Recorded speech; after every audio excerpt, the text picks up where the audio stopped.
5 armed men kicked the door open so hard the hinges screamed. Silas Vane walked in last, slow and deliberate, the way a man walks when he already knows how the story ends. Looked at the old rancher sitting in the barber, chair, eyes closed, chin lifted, Warren Hale's straight razor resting against his throat, and he smiled. Not the smile of a man who had won a fight. The smile of a man who had finally found the one room where a legend couldn't defend himself. "Don't move, Warren," Silas said quietly. "Not 1 inch." Elias Crowe didn't open his eyes. Not yet. If you've ever trusted someone so completely that you'd close your eyes with a blade at your throat, you already understand exactly what was at stake in that room.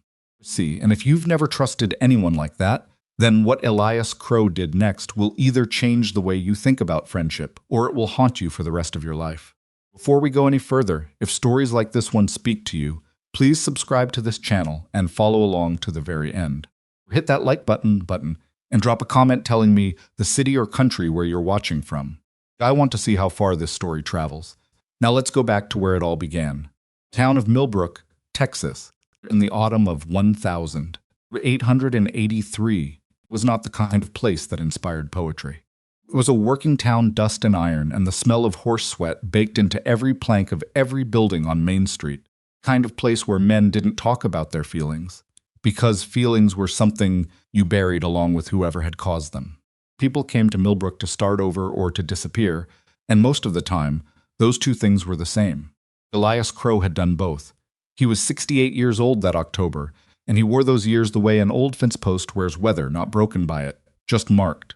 His hands were large and scarred, the knuckles permanently swollen from decades of work and fighting, the skin on his forearms like old leather that had been soaked and dried too many times to count. He moved slowly now, not from weakness, but from the kind of deliberateness that comes when a man has survived long enough to stop being in a hurry. He had his horse shot out from under him 3 times. He'd been stabbed twice, once in the left shoulder, once low on the right side, a wound that still pulled when the weather changed. Buried 2 brothers, a wife, and more friends than he cared to name.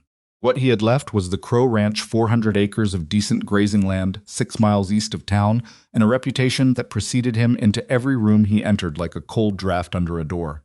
Reputation was the problem. When you're known as the man who walked out of 3 gunfights that should have killed him, when your name gets whispered in saloons from El Paso to Abilene, when younger men look at you the way they look at a loaded cannon, you don't get to be ordinary. You don't get to be tired. You don't get to be old. You carry the reputation like a saddle you can never set down, and every year it gets a little heavier, and you stop remembering what it felt like to walk into a room without every pair of eyes in it making a calculation. Elias had made his peace with most of that.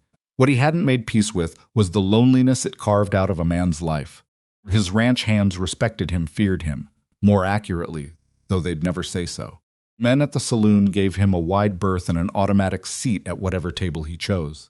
The sheriff, a decent enough man named Garrett Hobbs, treated him with the careful deference you give a weapon that isn't pointing at you, but could be. Even the merchants on Main Street had a particular quality to their greetings, warm on the surface, watchful underneath. But in Warren Hale's barbershop, none of that applied. Warren Hale was 54, compact and deliberate man with brown eyes that had a way of seeing more than they let on, and a barber's hand steady, precise, trained to move through the world without causing unnecessary damage. Come to Millbrook from Ohio 11 years ago after his first wife died of fever, carrying 2 suitcases, a barber's kit, and the specific grief of a man who had lost the person who made sense of everything. He'd set up shop on the east end of Main Street, learned the town's rhythms, remarried a quiet woman named Clara who made the best dried apple pie in the county, slowly become the kind of person a town didn't know it needed until he was already there. He wasn't a fighter, he wasn't a rancher or a lawman, or anyone whose name appeared in the stories people told. He was a barber who showed up every morning, kept his shop clean, remembered how every one of his customers liked their haircut, and listened without judgment to whatever they needed to say. That was rarer than it sounds. In Millbrook in 1883, most men had nowhere to put the things that were too heavy to carry alone. Elias had walked into Warren's shop for the first time 11 years ago, 3 weeks after Warren opened. Sat down without a word, pointed at the chair and waited. Warren had cut his hair and given him a shave in complete silence, because Elias hadn't spoken, and Warren had sensed, with the barber's particular intuition for reading a room, That silence was what the man needed. When it was over, Elias had left 2 coins on the counter, more than the price, and walked out without looking back. Came back 6 weeks later, and 6 weeks after that. For 11 years, every 6 weeks, Elias Crowe sat in Warren Hale's barber chair. Took about a year before they started talking. Not much. At first, a comment about the weather, question about the ranch, Warren mentioning something Clara had made that morning. Over months and then years, the conversations deepened in the way that conversations do when 2 people stop performing and start actually being present with each other. Elias talked about his brothers, about the war, about the night his wife died and how he'd been out riding the fence line because they'd had an argument that morning about something so trivial he could no longer remember what it was, and he'd never gotten to tell her he was sorry. Warren talked about Ohio, about his first wife, about the fear that had followed him west, not the fear of any specific danger, but the formless fear that he might simply never feel whole again. They didn't solve anything for each other. That wasn't the point. The point was that for the hour Elias sat in that chair every 6 weeks, he was not a legend. He was not a reputation. He was not the sum of the gunfights he'd survived or the men who'd tried to kill him. He was just a tired old man who was glad to be sitting down, getting his hair cut by a friend who knew him well enough to know when to talk and when to be quiet. That was worth more than Elias could have put into words. He would have been embarrassed to try. He never told anyone the friendship mattered to him. That wasn't the kind of thing men said in Millbrook in 1883. But Warren knew, and Elias knew that Warren knew, and that was enough. Silas Vane had been watching Elias Crowe for 2 years. Not watching the way you watch a man because you admire him. Watching the way a hunter watches prey, cataloging habits, identifying patterns, searching for the place where the armor has a gap. Silas was 37, lean as a whittled stick, with pale gray eyes that had the quality of river ice in early spring, cold enough to be dangerous, thin enough to break without warning. He had grown up hearing about Elias Crowe the way other boys grew up hearing about figures from history with a mixture of awe and hunger. Hunger in Silas's case had curdled into obsession. He had made a name for himself across the territories, but never quite the right name. He was fast with a gun, faster than most, faster than anyone in the 3 counties surrounding Millbrook. He had robbed 4 banks, killed 6 men in gunfights, and evaded capture long enough that the bounty on his head had grown to the kind of number that made serious men take serious notice. None of that was enough, and Silas knew why. In the hierarchy of frontier reputation, every name existed in relation to a handful of names above it, and the name that sat at the top of every conversation Silas had ever heard was Elias Crowe. If you beat Elias Crowe, you became the man who beat Elias Crowe. That was the math. The problem was that Silas was not stupid, and he'd done the math honestly. He had watched Elias enough to know that a straight fight was a losing proposition. Not because Elias was faster at 68. He probably wasn't. Not anymore. Because Elias Crowe fought with his brain, and Silas had seen what that meant often enough to respect it. Elias read a room the way other men read weather, taking in information from a dozen sources simultaneously, calculating angles and distances and the specific weight of a man's hesitation before that man had consciously decided what he was about to do. He'd survived not because he was the most dangerous man in any given situation, but because he was nearly always the most aware. Couldn't beat aware in a fair fight. So Silas had started thinking about unfair fights. Spent months watching Elias's patterns, the route he rode to town, the days he came in, the places he stopped. Most of Elias's habits were sensibly unpredictable. Varied his routes. He didn't follow a consistent schedule for most of his errands. Kept his ranch hands close and his visiting sparse. Except for one thing. Every 6 weeks on a Tuesday morning, Elias Crowe rode into Millbrook and walked into Warren Hale's barbershop. And for approximately 45 minutes, he sat in a chair, with his eyes closed and a razor at his throat. Silas had confirmed the pattern 8 separate times before he let himself believe it. Then he'd spent another 3 months building the rest of the plan, finding the right men, choosing the right morning, working through every scenario he could imagine. He found his 4 men in various places between Millbrook and the New Mexico territory. He chose them not for their speed or their reputation, but for specific qualities. Cole Dre, who was large enough that his presence alone changed the geometry of a room. Pete Sundell, who had the particular cold reliability of a man with nothing left to lose. The brothers Ash and Dutch Ferris, who thought in the same patterns and could move in coordination without needing to signal each other. Caleb Rourke, 19 years old, fast enough to matter, still young enough to be frightened of the wrong things. Caleb was the insurance.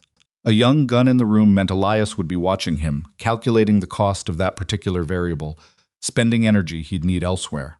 At least that was the theory. Silas had gone over it until it felt airtight. 5 armed men, the element of complete surprise, and the one location in all of Millbrook where Elias Crowe would be seated and defenseless.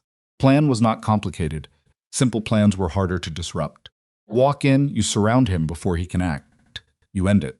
One thing Silas had not planned for the one factor he had considered, and then dismissed as irrelevant, was Warren Hale. Looked at the barber and seen exactly what most people saw, a quiet, inoffensive man with steady hands and no history of violence. Not a player in whatever game was being played. Piece of furniture, essentially. That was his mistake.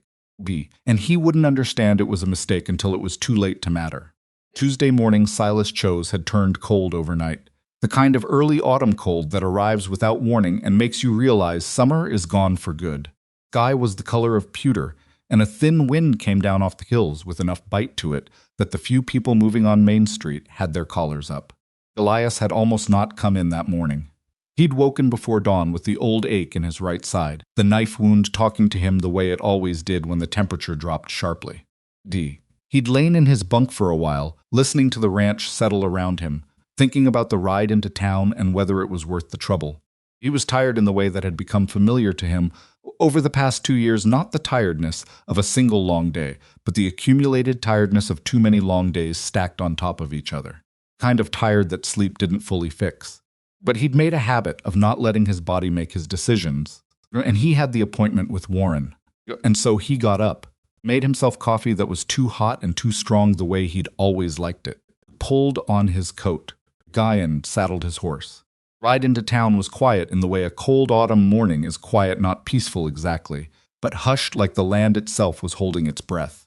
Elias rode slowly, not from caution, but because he saw no reason to hurry. He noted, without particular attention, that there were more horses tied outside the saloon than you'd normally see on a Tuesday morning at this hour. He filed it. He didn't know what it meant. He let it sit. Warren had the shop warm when Elias arrived. A small iron stove in the corner had been burning long enough to take the chill off the air. And there was a smell of soap and hot water, and something that might have been Clara's coffee sent over in a covered pot. Warren was at the counter when Elias walked in, organizing his implements, with the particular care he always brought to the opening of his day. He looked up and said, "Cold this morning," Elias said. Cold enough, and that was the greeting, because they'd known each other long enough that they didn't need the performance of a greeting.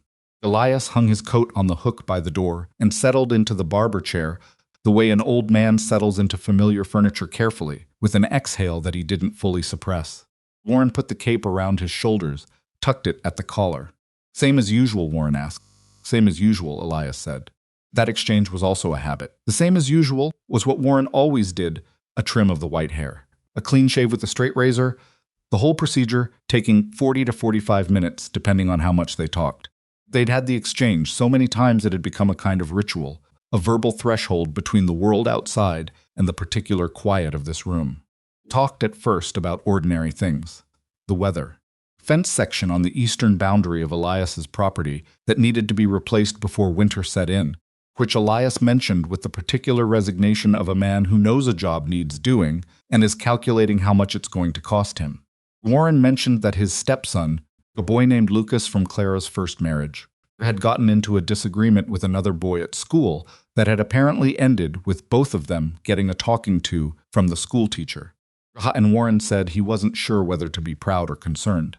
And Elias said that at that age, the line between those two things was thin. Warren laughed, a genuine laugh, kind you can't manufacture, and said that was probably true. This was the conversation. Not dramatic, not significant, in the way that history would define significant.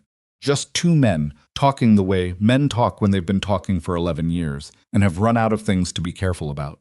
Warren had the scissors out for the trim, working carefully along the back of Elias's neck. Elias had his eyes half closed, not fully asleep, never fully asleep, but in the particular state of relaxed awareness that this room alone produced in him when the sound reached him. Not a loud sound, not the sound of boots on the boardwalk outside, which was normal. Something else, a quality of footsteps that was different from the random foot traffic of a Tuesday morning. Multiple steps, moving in a pattern that wasn't casual. Approaching the door. Elias's eyes were fully open by the time the door handle moved. But he didn't move. He stayed in the chair. And in the fraction of a second before the door swung wide, did the calculation he'd been doing for 50 years. Assess, don't react. Let the situation reveal itself before committing to a response. Door came open fast, not kicked, but pushed hard, with the specific energy of a man who wants to establish control of a room in the first second. Coldre came through first, filling the doorway the way large men fill doorways, his hand already on the gun at his hip, though it wasn't drawn yet.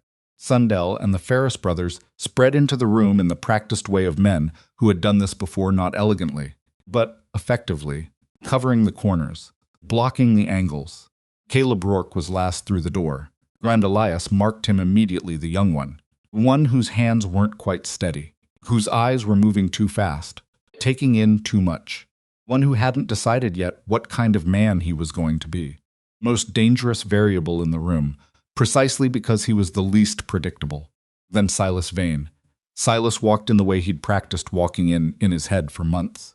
Deliberate, unhurried, the walk of a man who believes the outcome is already settled. He let his eyes go to Elias in the chair, and he smiled, not a performance of a smile, but something that seemed genuinely satisfied, the expression of a man who has been waiting a long time for a particular moment and has finally arrived at it. "Don't move, Warren," Silas said quietly. Not 1 inch. Warren had gone absolutely still, the scissors in one hand and the comb in the other, and every muscle in his body had locked up the way muscles lock up when the mind can't process what the eyes are seeing fast enough to send a rational instruction. His face had gone a color between white and gray. Elias didn't look at Silas yet. He was still watching Caleb. "Mr. Crowe," Silas said, his voice carrying the careful modulation of a man who'd rehearsed this. "I've waited a long time for this particular Tuesday." "I imagine you have," Elias said. His own voice was even not performed calm, not the artificial steadiness of a man suppressing panic, but the actual equanimity of someone who has been in enough bad situations to stop being surprised by them. "Want to tell me who you are? Or would you rather, I guess?" Silas Vane. Elias let the name sit for a moment, turning it over. He'd heard it. He knew the shape of the reputation attached to it. "Bank jobs," he said. "New Mexico territory, mostly. You killed a man in Tucson last spring." "2 men," Silas said. And there was a note in his voice, correction. Not boast, that told Elias something about how Silas thought about himself. "2 men," Elias repeated. He moved his eyes then slowly to take in the rest of the room. Coldre, left of the door. Pete Sundell, right. Ash Ferris near the window. Dutch Ferris half blocking the back. Caleb Rourke 2 steps inside the door. Gun drawn now. His grip on it, wrong thumb on the wrong side. Hand too tight. Wrist carrying tension that would slow his draw if it came to that. Poor positioning, all of them. They'd entered with numbers and confidence and hadn't thought beyond that. Josh Ferris had his back partially to the window bad because the light from outside created a silhouette problem, and he clearly hadn't considered it. Dutch was too close to his brother, which meant 1 shot in the wrong place had 2 possible targets. Coldre was too far from Silas and had no clear line that didn't pass through Caleb. There were 5 men who knew how to be threatening. They hadn't actually thought through what happened after the threatening. Elias filed all of it. He said nothing. "Here's how this works," Silas said. He pulled a chair from the corner with his foot and sat in it, 3 feet from Elias, close enough to make the point, but just far enough that he felt safe. "Warren is going to finish that shave. And you're going to sit there and let him. Because if you don't, if you try anything before he's done, I'm going to make a choice I'd rather not make." Gaw. He paused. "About Warren." Warren made a sound, not a word, just an involuntary exhalation, the sound a person makes when fear moves from abstract to concrete. "Warren," Elias said. Warren looked at him. His eyes were wide, and his hands were shaking not violently, but visibly, the fine tremor of a man whose body had flooded with adrenaline and was now waiting for instructions from a brain that hadn't caught up yet. "Look at me," Elias said. Warren looked at him. "Pick up the razor," Elias said. "Elias, pick it up." Warren's hand moved to the straight razor on the counter beside the chair. Picked it up. His hand was shaking.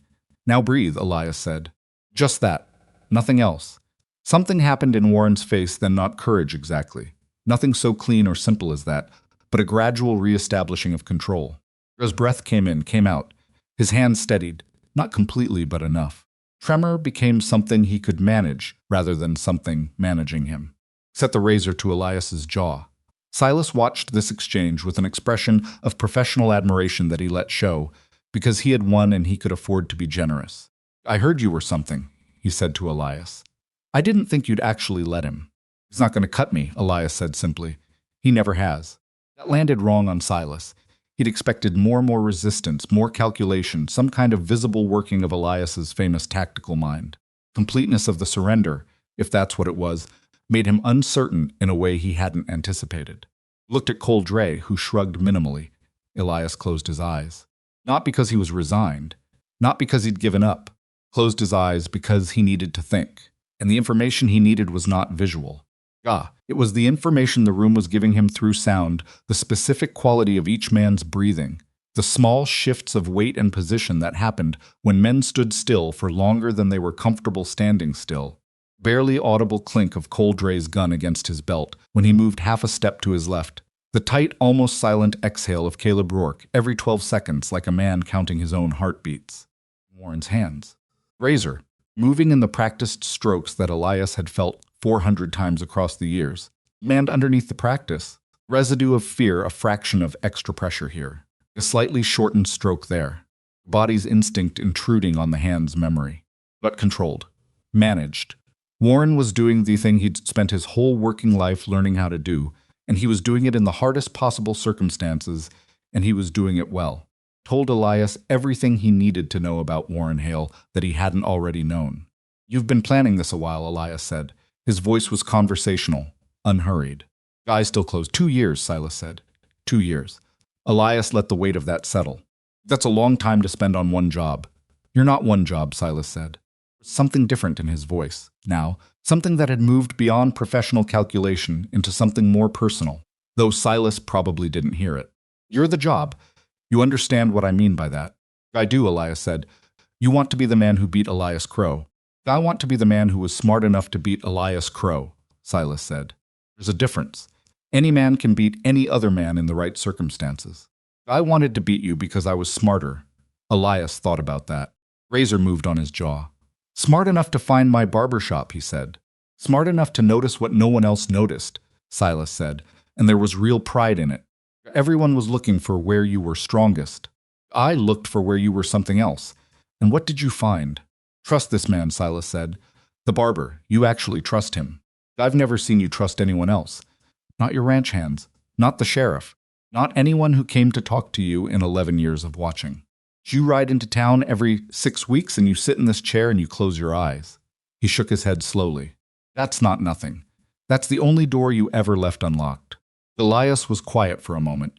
The razor made a clean stroke from his jaw to his chin, Warren's hand entirely steady now, as if the focus required for this had pushed everything else to the periphery.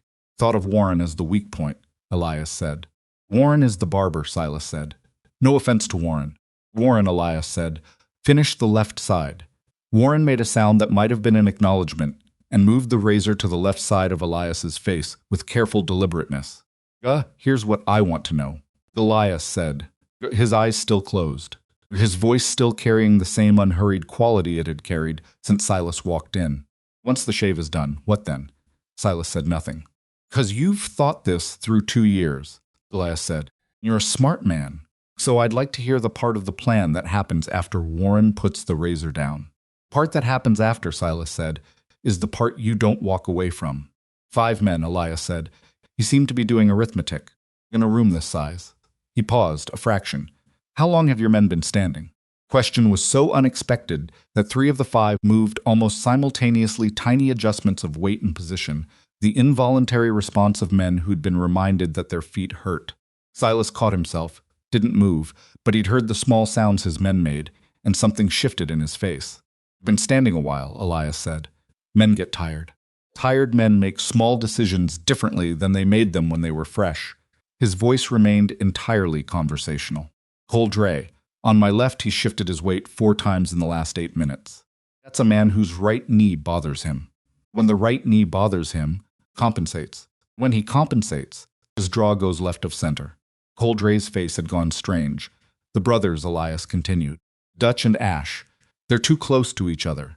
That's a comfort thing. When men are nervous, they cluster toward familiar. You probably told them to spread out when you were planning this." "They didn't hold it."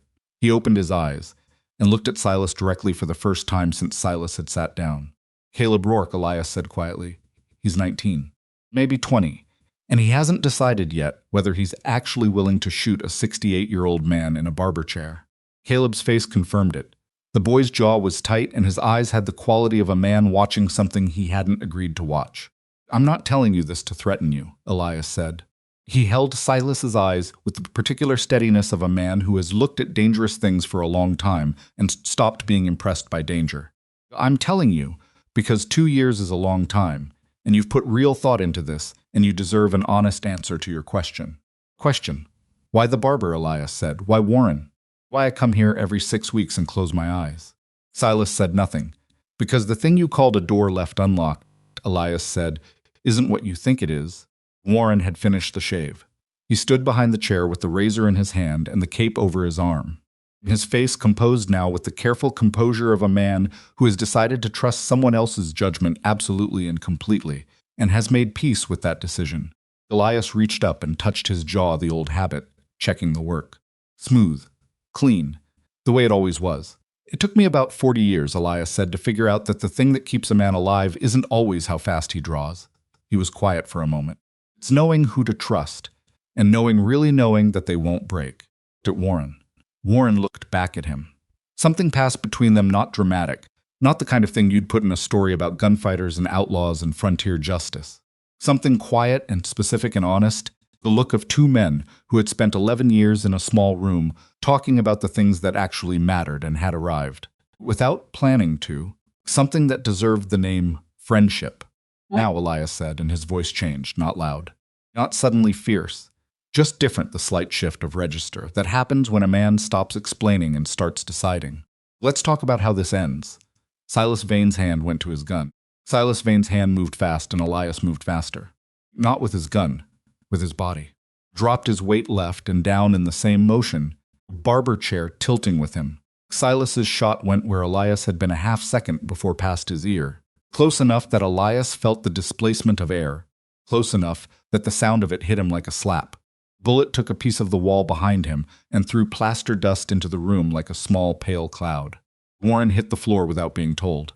That was the first thing Elias registered in the chaos that followed Warren going flat behind the counter, fast and without hesitation, the way a man moves when he's made a decision in advance about what he'll do if things go wrong and doesn't have to think about it in the moment. It was the right move. It was a smart move. And it told Elias, in the middle of everything else happening, that Warren had been thinking too. He had been calculating his own angles the whole time. The second thing Elias registered was Caleb Rourke. Boy hadn't fired. In the half second after Silas's shot, when every instinct in that room told every man to commit to shoot or retreat or throw himself at something, Caleb Rourke had done none of those things. He'd flinched. His gun had come up and then wavered, and his body had done that specific thing that bodies do when a decision is being made in real time and the decision is harder than anticipated.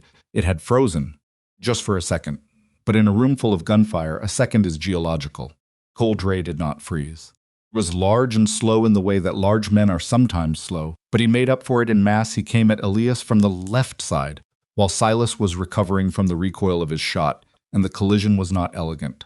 Elias got his arm up in time to redirect the grab, catching Cole's wrist and using the man's own forward momentum to turn him.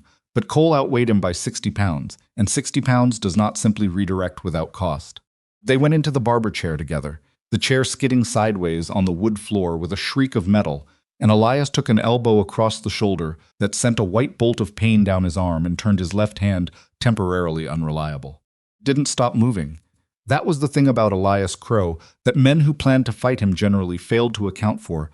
Pain was information, not an instruction. He'd been in enough bad situations to know that the moment you let pain slow your thinking was the moment you stopped making decisions and started reacting, and the moment you started reacting was the moment the other man started winning. So the elbow registered sharp, specific, the shoulder that had been knifed 20 years ago, lighting up like a coal bed that had been waiting for the right wind, and he filed it and kept moving. Got his right hand free. Cole Dre realized. Slightly too late. That his grip on Elias's arm had become Elias's grip on his, and that the angle had changed entirely. The sound Cole made when his wrist went the wrong direction was not something Elias was proud of producing. It accomplished what he needed. Cole dropped away from the engagement, clutching his arm, his face doing the complicated work of processing intense pain while simultaneously trying to maintain enough presence of mind to remain dangerous. Sundell had moved. Pete was the one Elias had the least information on, and that made Pete the most concerning. The man had said nothing since entering the room, had positioned himself right of the door, and stayed there with the patience of a man who'd done this before, and understood that patience was its own kind of advantage. He had his gun drawn now, properly drawn with his weight balanced and his grip right, and he was looking for a clear line through the chaos to Elias. Elias put Cole Dre between himself and Pete, which was not a solution to the problem, but was a delay of it. "Pete," Silas said sharply from across the room. He was back on his feet, gun up, circling left to find his own angle. "Don't." Pete didn't fire, but he didn't lower the gun either. He was working the same geometry Elias was working, adjusting his position incrementally, looking for the moment Cole cleared his line. Ferris came from the right. Ash was the faster of the two brothers, and he moved with the specific confidence of a man who had practiced the mechanics of violence enough that they no longer required conscious thought. Came in low and fast, and if Elias had been 10 years younger, he would have had better options. As it was 68 years old with a left arm that was sending unreliable signals and a right shoulder that was bleeding. Silas's first shot hadn't missed entirely. It had grazed him. And he'd felt it during the collision with Cole, without having time to assess how bad it was, and the options he had were the options available to a man who has to work with what he's got. He let Ash come. It was a controlled decision, not a failure of evasion. He let Ash commit to the tackle and at the last second moved just enough that Ash's center of mass passed slightly outside where it had been aimed, and instead of a clean takedown, Ash hit him off angle. Went down together, but with Elias on top rather than under, which was the point. Dutch Ferris made a mistake. It was an understandable mistake. His brother was on the floor, and Elias was on top of him. And Dutch's instinct was to help his brother, which meant closing the distance, which meant moving through the room, which meant crossing in front of Pete Sundell's line of fire at exactly the moment Pete was trying to establish one. Pete started. Dutch didn't stop. Collision between Dutch and Pete wasn't violent. They didn't fall. Nobody's gun discharged, but it disrupted Pete's position and, more importantly, it disrupted the careful stillness that Pete had been maintaining, stillness that was his primary asset in this room. 3 or 4 seconds, the most reliably dangerous man in the crew was occupied with not getting tangled up with Dutch Ferris instead of looking for a line to Elias Crowe. 3 or 4 seconds is a long time. Silas saw it happening and said something in a low, controlled voice that was worse than a shout, the specific tone of a man who is watching his plan fall apart at the seams and is still trying, through sheer force of will, to hold it together. Everyone stop. Everyone stand still. Rourke, get to the door. Caleb Rourke moved toward the door. He was pale, and his hands were not entirely steady, and his gun was pointed at the floor. And when he passed the counter, glanced behind it at Warren, flat on the floor with his hands over his head, and something crossed his face that wasn't professional calculation. It was something younger than that, something that looked a lot like he was sorry. Elias had gotten to one knee. From that position he could see the room as it had reorganized itself. Silas, center, gun aimed with the control of a man who had recalibrated after his first shot and wasn't going to miss the same way twice. Pete Sundell, right? Disentangled from Dutch now and back to his patient geometry. Dutch, left of center. Ash Ferris on the floor and not getting up quickly. He'd hit something on the way down, maybe the leg of the overturned chair. Caleb at the door. Cole Dre was sitting against the wall, with his wrist held against his chest and his face the color of old ash. Was, for the moment, done. His shoulder was worse than a graze. Elias could feel that now a wet warmth spreading down his upper arm under his shirt, not the drip of a surface wound, but the persistent flow of something that had gone deeper than skin. Not immediately dangerous, but the kind of wound that had a clock on it, kind that changed your math if the situation didn't resolve. Bleeding, Silas said. He'd noticed. I've bled before, Elias said. More than that this time. Silas's voice had changed. Theatrical quality was gone, the performance of the man who had planned and rehearsed and arrived at the moment he'd been building toward. What was left was something more stripped down, harder to read, which made it more dangerous. On your feet, slowly. My feet are tired, Elias said.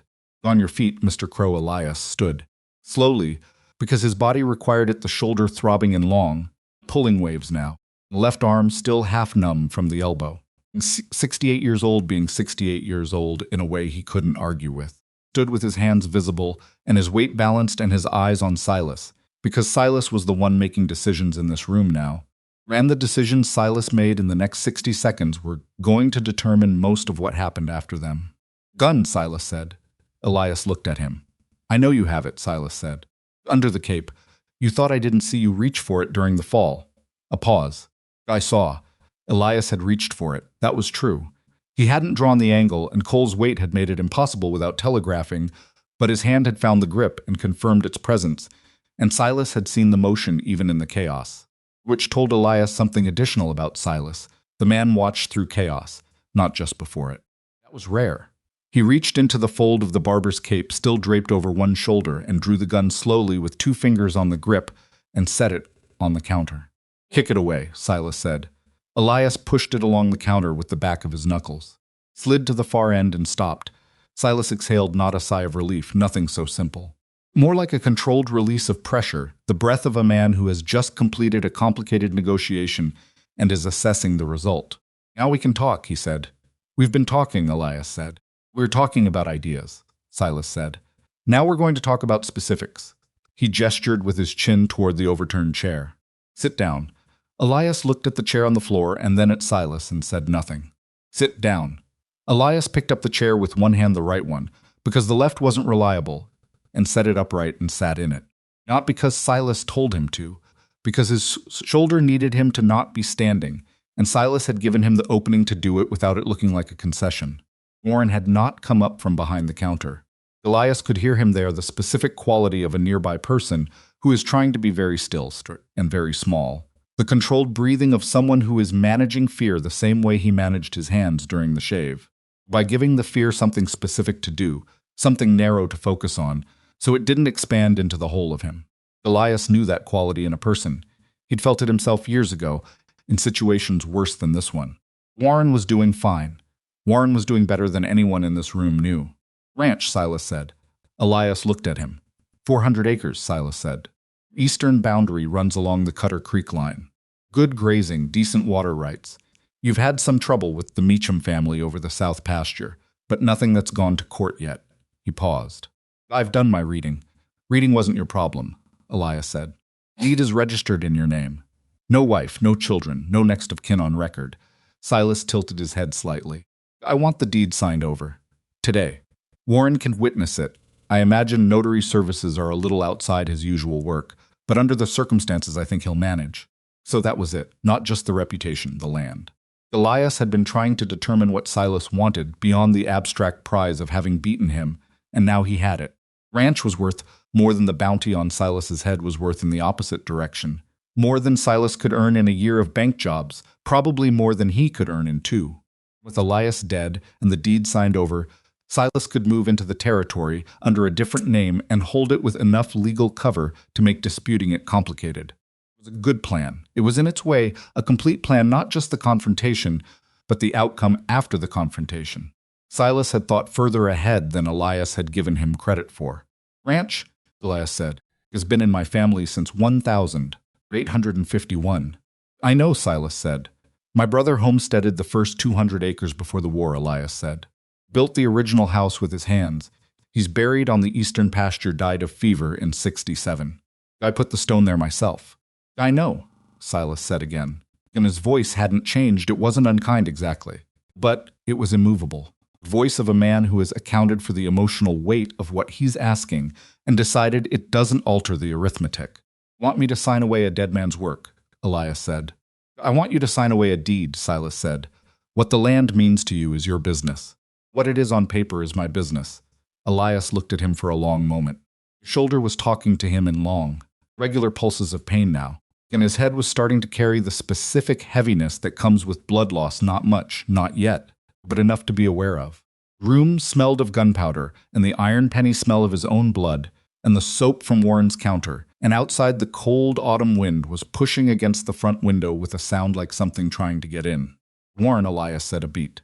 Then Warren's voice, slightly muffled by the counter, said, Still here. You all right? Yes. Good, Elias said.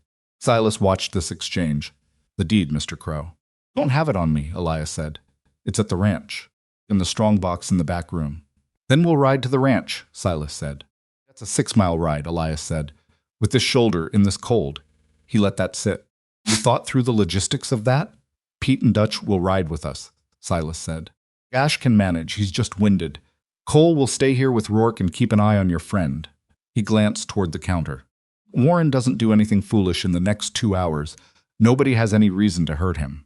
Warren said nothing. Elias said, That's not an agreement I'm going to accept. Silas's expression shifted slightly, not surprise, not quite, but the recalibration of a man encountering resistance he thought he'd already removed. You don't have a lot of options, Mr. Crowe. I have options, Elias said. Just bad ones. But leaving Warren in this room with Cole Dre while Cole's wrist heals up isn't one I'll take. Something passed through Cole Dre's face at this not offense, but something more complicated. Sitting against the wall, with his arm cradled, and his face still the color of bad news, and the look he gave Elias had the particular quality of a man who has been correctly assessed and doesn't know whether to be angry about it or not. Cole's a professional, Silas said. Cole's a man with a broken wrist and a reason to want something to hit, Elias said. Warren's a barber who just watched 5 men with guns walk into his shop on a Tuesday morning. He held Silas's eyes. Warren comes with us. Silas looked at him. The look had the quality of a man doing a final calculation, running through the implications, checking for the trap. "'Cause I'm asking," Elias said. Just that. Silas was quiet for 3 or 4 seconds, long seconds. Then he said, "He slows us down. He rides fine," Elias said. Another pause. Pete Sundell had said nothing through all of this. He hadn't moved, hadn't adjusted his position, had maintained his patience with the consistency of a piece of furniture. Now Elias caught a slight movement of Pete's eyes towards Silas, the microscopic consultation between men who have worked together long enough to communicate without words. Silas caught it too, and whatever Pete's eyes said, Silas made a decision. "Barber comes," Silas said. "He rides between Dutch and Pete. He does exactly what he's told," Warren Elias said. Warren stood up from behind the counter. Slowly, carefully, the way you stand up when you've been on a hard floor for a while, and your knees are making their complaints known. Christy. He was still holding the straight razor. He'd apparently picked it up at some point during everything that had happened, and he held it now without appearing to consciously realize he was doing so. The way a person holds onto something familiar when everything else is unfamiliar. Silas noticed the razor. He said, "Put that down." Warren looked at his own hand as if seeing the razor for the first time. Set it carefully on the counter. "Get your coat," Silas said. Warren got his coat from the hook by the door on the other hook, next to Elias's coat, which was still where Elias had hung it when he walked in. Felt like a long time ago. Warren put his coat on and buttoned it, and his hands were mostly steady. He didn't look Silas while he did it, but he did look at Elias. Elias, from across the room, gave him the smallest nod, barely a movement of the head, more a shift of attention, the silent communication of a man telling another man, "I know you're scared. But it's all right to be scared, and we're going to get through this." Whether that was true, Elias didn't know. He'd spent 50 years making assessments, and his assessments were usually good, but usually wasn't always. He was bleeding and 68 and had no gun, and they were about to ride 6 miles through cold October air with 5 men, 4, counting Cole's wrist, who had their own clear ideas about how the next few hours were going to unfold. But the other thing he'd spent 50 years learning was that you didn't let what might happen borrow weight from what hadn't happened yet. You dealt with the ground under your feet, not the ground you couldn't see. Ground under his feet right now was a barbershop floor with gunpowder residue and a small dark stain where his blood had dripped from the wound in his shoulder. Door was open, and the cold was coming in. Silas Vane was already moving, already organizing the exit with the practiced efficiency of a man who ran operations and knew how to move people through space. Josh Ferris had gotten up unsteady, one hand on the counter for support, but up. He'd hit his knee on the chair leg during the fall, and the knee was going to give him trouble, but he was functional enough for the moment. Caleb Rourke was at the door, and when Elias walked toward it, Caleb stepped back without being told. Not out of courtesy, something else. He was looking at the floor, and his face had the specific expression of a young man who is trying to figure out how he arrived at a particular moment in his life and whether the path that brought him here is one he'd have chosen if he'd seen it clearly from the beginning. Elias stopped next to him for just a moment. He didn't say anything. He just looked at the boy directly, without judgment, with the specific attention of a man who has seen a lot of young men make irreversible choices and can see the moment before the choice is made. Caleb looked back at him. His throat moved. Elias walked outside. Cold hit him across the face like a clean slap, and he breathed it in, steadying himself, letting the cold air work on the edges of the lightheadedness that the blood loss was beginning to produce. His horse was tied at the post, where he'd left it, still calm, still patient, the steady animal that carried him through 400 miles of this country and had never given him a reason to be anything but grateful. He went to the horse and put his right hand on its neck, and the horse turned its head and looked at him with the specific unhurried intelligence of an animal that knows its person well enough to know when something is wrong, but trusts them anyway. "All right?" Warren said behind him quietly, close enough that the words didn't carry.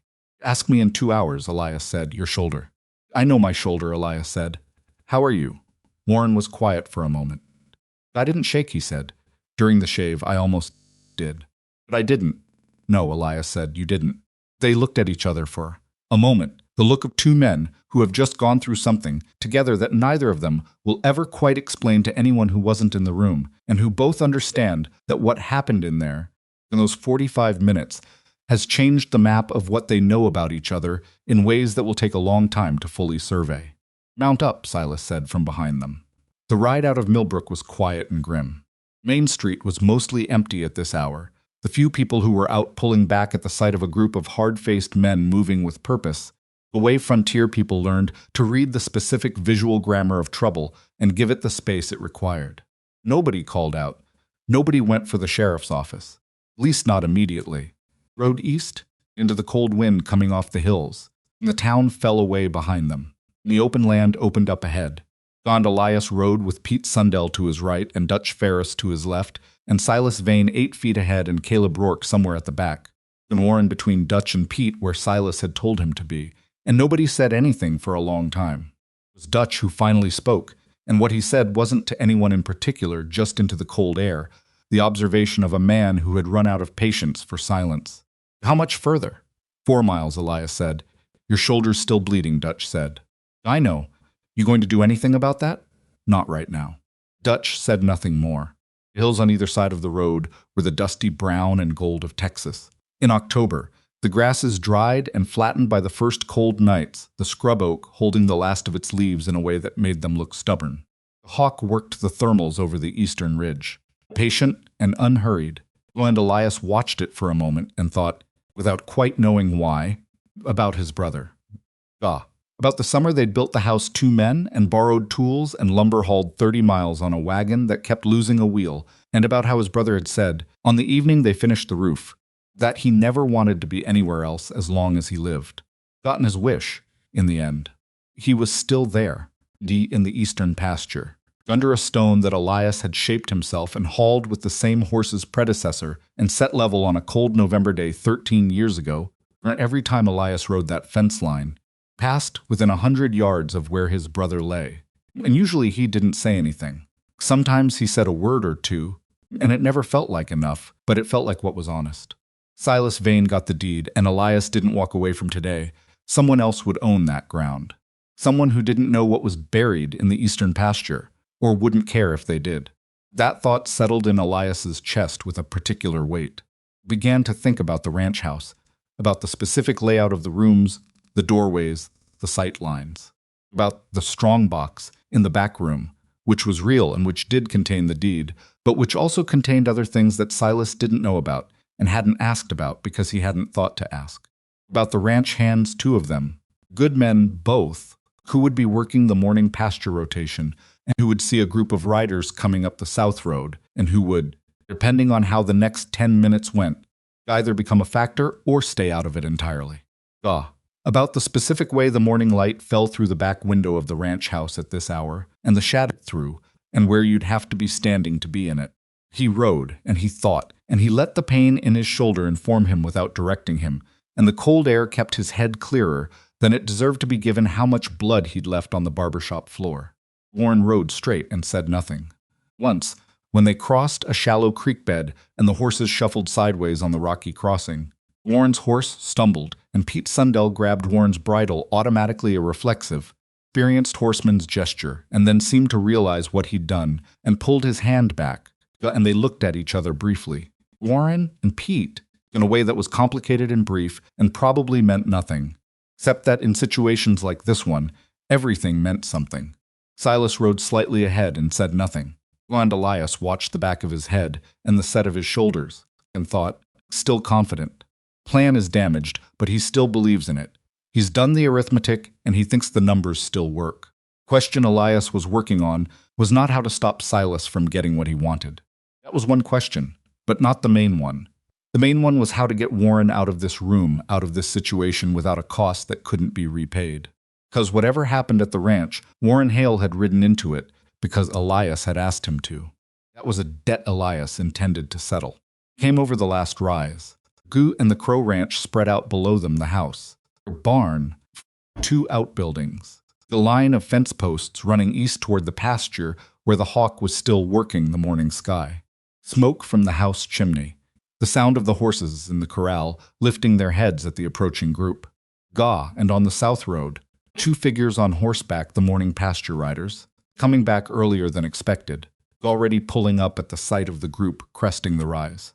Elias recognized them, and in the brief moment before Silas gave any instruction, before the situation reorganized itself around the new variable, Elias caught the eyes of the closer of the 2 men. He held them for exactly 1 second, and then looked away. That was all. 1 second, and a direction of gaze, and 40 years of surviving frontier country on the basis of reading small signals and trusting that other people could read them too. Whether it was enough, he didn't know yet. Rode down toward the house. In the morning held its breath, and the hawk turned another slow circle over the eastern pasture, patient as stone, waiting to see what the land below it would decide to do. 2 ranch hands were named Cord Mackey and Burl Tate, and they had worked for Elias Crowe for 9 years and 6 years respectively, long enough to know that when their employer rode up to his own property surrounded by hard-faced strangers and looked at you for exactly 1 second and then looked away, the correct response was not to ask questions. Cord was 41, raw-boned and spare, with the kind of face that gave nothing away because it had learned, over a long, hard life, that giving things away was expensive. Grown up on a ranch in West Texas, worked cattle drives through his 20s, and arrived at the Crow Ranch after a stint in the territorial prison that he didn't talk about and that Elias had never asked him about. Because a man's past was his own business if his present was reliable. Present had been reliable for 9 years. Elias trusted him the way you trust a tool that has never once failed at the moment you needed it. Burl was younger, 32, and less experienced in the ways that Cord was experienced. But he was steady and quick and had the particular quality of a man who pays attention to the things other people stop noticing because they've gotten used to them. He noticed things. It was his main asset, and Elias valued it. Both men pulled their horses up on the south road and watched the group descend from the rise, and neither of them did anything sudden or conspicuous. They sat their horses the way men sit horses when they're waiting to see which way a situation is going to break, and they kept their hands visible, and they watched Elias. Elias had looked at Cord for 1 second. What his eyes had said in that second was not a word or a sentence, but a direction, a pointing of attention. The same kind of signal you use with a dog that knows you well enough to understand that the specific way you hold your body means something specific. Look, wait, not yet. Whether Cord read it correctly, Elias didn't know. He'd find out. Silas pulled up at the bottom of the rise and addressed the 2 ranch hands with the casual authority of a man who is used to people doing what he says. "You 2 work here?" "We do," Cord said. His voice was flat and uninformative. "Then you're going to take your horses to the barn and stay there," Silas said. "You're not going to do anything except stay there. Clear?" Cord looked at Elias. Elias said, "Do what he says, Cord." "Beat." Cord looked back at Silas. "Yes, sir," he said, in the specific tone of a man who is saying yes, sir, and meaning something more complicated than yes, sir. Rode to the barn. Dutch Ferris watched them go, hand on his gun, until the barn door closed behind them. "Your men mind well," Silas said to Elias. "They're good men," Elias said. "Let's hope they stay that way for the next hour." Dismounted at the house. Elias went slowly. The shoulder had stiffened during the ride, the cold working on it the way cold works on old wounds, turning the deep ache into something with more specific geometry. Got down from the horse without assistance, because he was not going to let Silas Vane see him need assistance getting off a horse. Stubbornness cost him. He nearly went to one knee in the dirt when his left arm didn't catch properly, but he recovered, and he stood. He walked to the front door of his house with the steady deliberateness of a man who has decided that his body's complaints are background noise. Warren was watching him. Elias didn't look back. Inside, the house smelled the way it always smelled: old wood and leather, and the particular dry sweetness of hay dust that drifted in from the barn when the wind was right. It was a working house. Not a comfortable one. The furniture was spare and functional. The walls mostly bare, except for a map of the property lines on the east wall and a rifle rack that Silas noted immediately and moved to, lifting the 2 rifles from it and handing one to Dutch without pausing. "Strongbox," Silas said. "Back room," Elias said. Back room was the room Elias had thought about during the ride, the small room off the main hall that served as his office, such as it was. A chair. A shelf of records going back to the land office filings of 1,851. Strongbox in the corner, squat and iron, and secured with a padlock that Elias had owned longer than most of the people currently standing in his house.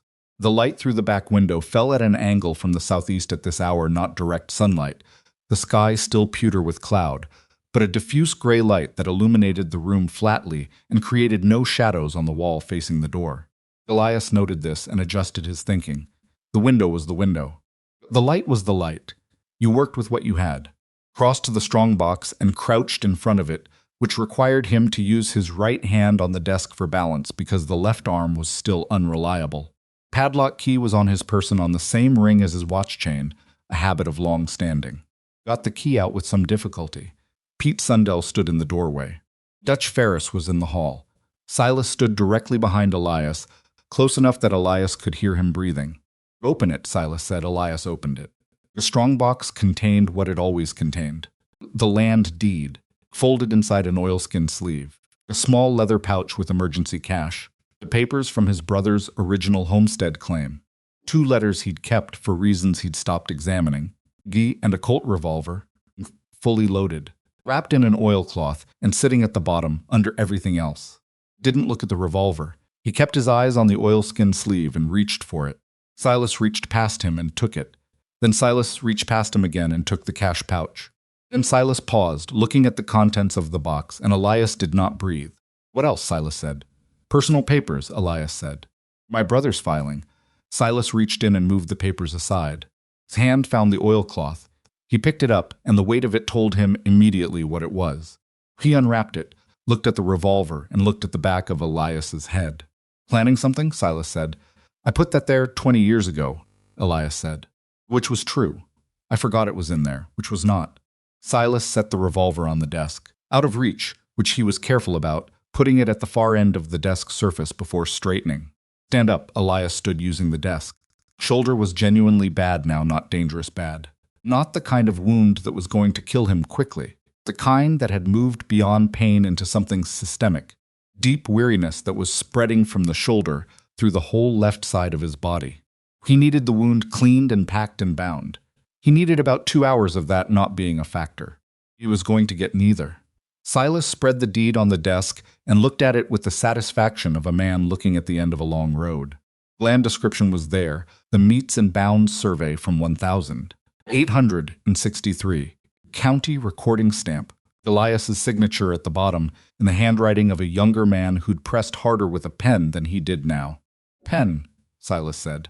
Warren, who had been brought into the back room by Dutch and was standing against the wall with his hands at his sides, said, "There's one on the desk."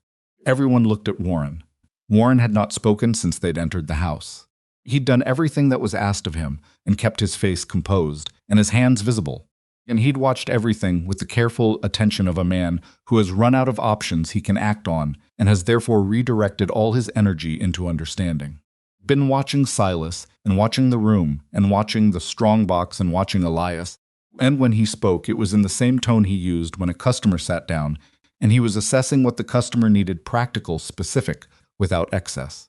Silas picked up the pen, dipped it in the ink bottle that sat beside it, because Elias still used a proper pen and ink the way his brother had taught him. "Held it over," Silas said. "To myself, Silas Vane." "Then Warren witnesses." Elias looked at the pen, then at the deed. "Then at Sully," said. The word sat in the room. Simple, flat, with no decoration around it. Silas's face did something not rage, nothing as uncontrolled as rage. Tightening. The expression of a man recalculating a sum that shouldn't need recalculating. You don't have a choice, Mr. Crowe. I have the choice of what I sign, Elias said. You can take a lot of things from a man. You can't make his hand move. I can give him a reason to move it, Silas said. He looked at Warren. Look was very clear about what the reason would be. Warren's face stayed steady. Not because he wasn't afraid the fear was visible, it was just held. Contained. He looked at Silas and then at Elias, and what was in his eyes when he looked at Elias was not a plea. Something else. Something that said, I know what this costs. I'm not asking you to pay it. That hit Elias somewhere deep and specific, and he felt it. Warren didn't choose to be here, Elias said. I brought him here. Then you should think carefully about what that means, Silas said. Elias picked up the pen.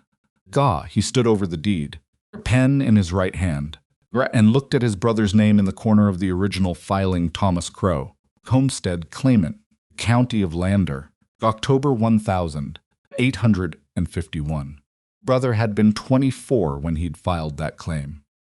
He'd been strong and full of plans, and had talked about the ranch the way young men talk about the things they're building, with a certainty that the future would honor the work they put into the present. Future had honored it, mostly. For 32 years, someone named Crowe had worked that ground. Elias's hand was steady. He had steady hands, not as steady as they'd been at 40, but steady enough. Set the pen to the paper, and then from outside came a sound. Not loud, not dramatic. The specific sound of a barn door opening the long creak of old hinges that Elias had been meaning to oil for 3 months, followed by footsteps on the frozen ground. Multiple footsteps. Moving toward the house. Silas moved to the window in 2 steps, looked out, and what he saw made his jaw tighten. Cord Mackey and Burl Tate were walking from the barn to the house. They were not running. They were not armed. Their guns were at their hips in the usual way, not drawn. Simply walking toward the house at the deliberate pace of men who have somewhere to be. Behind them, walking from the direction of the east pasture fence line which Cord had apparently sent for, which was what Cord had understood from Elias's 1-second look, which was not look and wait but something else. Something Silas had not heard in those 2 words were 3 more men, neighboring ranch hands from the Dellard property, who shared the eastern fence line with Elias, and with whom Cord had apparently maintained the kind of ongoing working relationship that meant they were half a mile away on a regular Tuesday morning and could be at the Crowe Ranch in 20 minutes if something came up that required them. 5 men total, walking toward the house, not running, not drawing weapons, just walking, with the slow and deliberate weight of men who intend to arrive somewhere and who are not planning on being turned around. Pete Sundell appeared in the doorway behind Silas, having seen the same thing from the hall window. Got a problem, Pete said. I can see that, Silas said. Dutch's voice from down the hall. There's more of them coming up the north road. 2 riders. Silas turned to look at Elias. Elias set the pen down on the desk. He hadn't signed anything. Deed sat blank and unsigned, and Elias's right hand was at his side. The pen was on the desk, and the look on Elias's face was not triumph. It was nothing so clean as triumph. It was the look of a man who has been buying time and has just found out that the time was worth buying. You planned this, Silas said. The look you gave your man on the road. Planned the barbershop, Elias said. I planned the ride. Didn't know I'd bring you here. I knew you wanted the deed, Elias said. Deed's here. If you wanted the deed, you'd have to bring me here. He paused. I've had 6 miles to think about what happens when we arrive. Silas looked at him with an expression that was, underneath the professional calculation, something that might have been, in other circumstances, admiration. He'd spent 2 years studying Elias Crowe and had concluded that the one place where Elias couldn't think was the barbershop. He'd been half right about that. Elias hadn't been thinking tactically in the barbershop. But the barbershop had not been the fight. The ride had been the fight. And Elias had fought it in the one place where Silas wasn't watching, inside his own head, on a horse, moving through 6 miles of cold October morning. How many men do you have coming? Silas asked. 7 on the property, Elias said. Could be more by now. Word travels on a fence line. This was a modest exaggeration, but not by much. Cord was resourceful and the neighboring ranches were close, and 7 was an achievable number. Whether it was the actual number was less important than what it meant for Silas's arithmetic. Silas had 3 functional men. Pete, Dutch himself, Cole's wrist was out of the picture, and Ash's knee was giving him trouble that was only going to get worse. Caleb Rourke was back in Millbrook with Cole, which meant Silas's crew here was 3, against 7 or more men on their home ground with the house as cover. Plan had been built around the precision of one moment, the barber chair, the closed door, the element of total surprise. It had not been built to survive a siege on unfamiliar ground against superior numbers. Silas knew this. Elias watched him know it. "There's a way out of this," Elias said. "For you," Silas looked at him. "You put your guns down," Elias said. "All 3 of you. You walk out the front door, and you ride away, and you don't come back. Let us ride." "I'd let you ride," Elias said. "Today. After today, what the sheriff does is the sheriff's business. Today you ride." That Silas stopped. Started again. "That's a generous offer from a man with a bullet in his shoulder. It's a practical offer from a man who doesn't want more blood in his house," Elias said. "My brother's buried on that pasture. I've got enough of my family's history here without adding to it." Silas was quiet for a long moment. Outside, the footsteps had reached the porch. Elias could hear Cord's boots on the boards, the specific heavy tread of a man making his presence known without announcing it. Front door had not opened. Cord was there, waiting. "Pete Sundell," said Silas. Silas didn't respond. "Silas," Pete said again. And now there was something in Pete's voice that hadn't been there before, not fear, but a kind of flat and honest assessment. Voice of a man who has done the arithmetic and found the answer uncomfortable and is reporting it anyway, because reporting uncomfortable arithmetic is more useful than pretending it isn't there. "We're 3. I know how many we are," Silas said. "Then you know what 3 is," Pete said. Dutch from the hallway said nothing. But he'd shifted his position. Elias could hear the subtle reorganization of his stance, a man redistributing his weight in a way that suggested he was no longer fully committed to the posture of aggression. Warren cleared his throat. It was a small sound, involuntary, the kind of sound a man makes when something is building in him that he hasn't decided to say yet. Everyone looked at him. Warren's face had that same quality it had had during the shave-focused, specific, stripped of everything unnecessary. "I want to say something," he said, to Mr. Vane. Silas looked at him with the expression of a man who is approximately out of patience, but still, somewhere beneath it, curious. "Say it." "I'm a barber," Warren said. "I've been a barber for 28 years. I've had a razor at a man's throat about—" He stopped, doing the math without meaning to. "I don't know. Thousands of times. And I've never once thought about what I could do with that razor instead of what I was supposed to do with it." Paused. Silas waited. "This morning I thought about it," Warren said. "When you walked in and told me not to move, I thought about it very specifically." He held Silas's eyes with a steadiness that surprised everyone in the room, possibly including Warren himself. "And I decided not to, because Elias asked me not to, in the way he has of asking for things without asking. Because it wasn't who I wanted to be." Another pause. "But I thought about it." The room was quiet. "I'm telling you that," Warren said, "because I want you to understand something. Came here looking for where Elias Crowe was weak. You thought you found it. You thought friendship was a door left unlocked." He shook his head, just slightly. Man who trusts someone enough to close his eyes with a razor at his throat isn't weak. The person holding the razor and choosing not to use it, that's not weakness either. He looked at Silas directly. 2 people deciding every single day what kind of people they're going to be. That's not a vulnerability. That's the whole point. Silas stared at the barber for a long moment. Then he looked at the deed on the desk, unsigned. Pen beside it. At Elias, standing with the deliberate stillness of a man who has made his decision and is waiting to see what the world makes of it. Then Silas looked at Pete. Pete looked back at him. Pete's gun was in its holster. His hand was at his side. He was not making any particular gesture or expression, but his stillness itself was a kind of answer. "I've done what I came here to do. I don't know what you want to do next, but I've told you the arithmetic." Something moved through Silas Vane's face, not one thing, but several things in sequence. Professional confidence draining out of it. And underneath that, the older thing that confidence had been covering, which was the calculation of a man who had spent years building toward a moment and was now standing in the ruins of the moment, trying to determine what that meant about the years. He was 37. He had a bounty on his head that was getting harder to outrun. 3 functional men, and the deed was unsigned, and the house was surrounded. He had also, Elias noticed, been listening to Warren. And something in the listening had done something to Silas that Silas wasn't fully aware of yet. Silas said. "Yeah," Dutch said from the hallway. "Pete." Pete said nothing, but his attention sharpened. "Going to walk out," Silas said.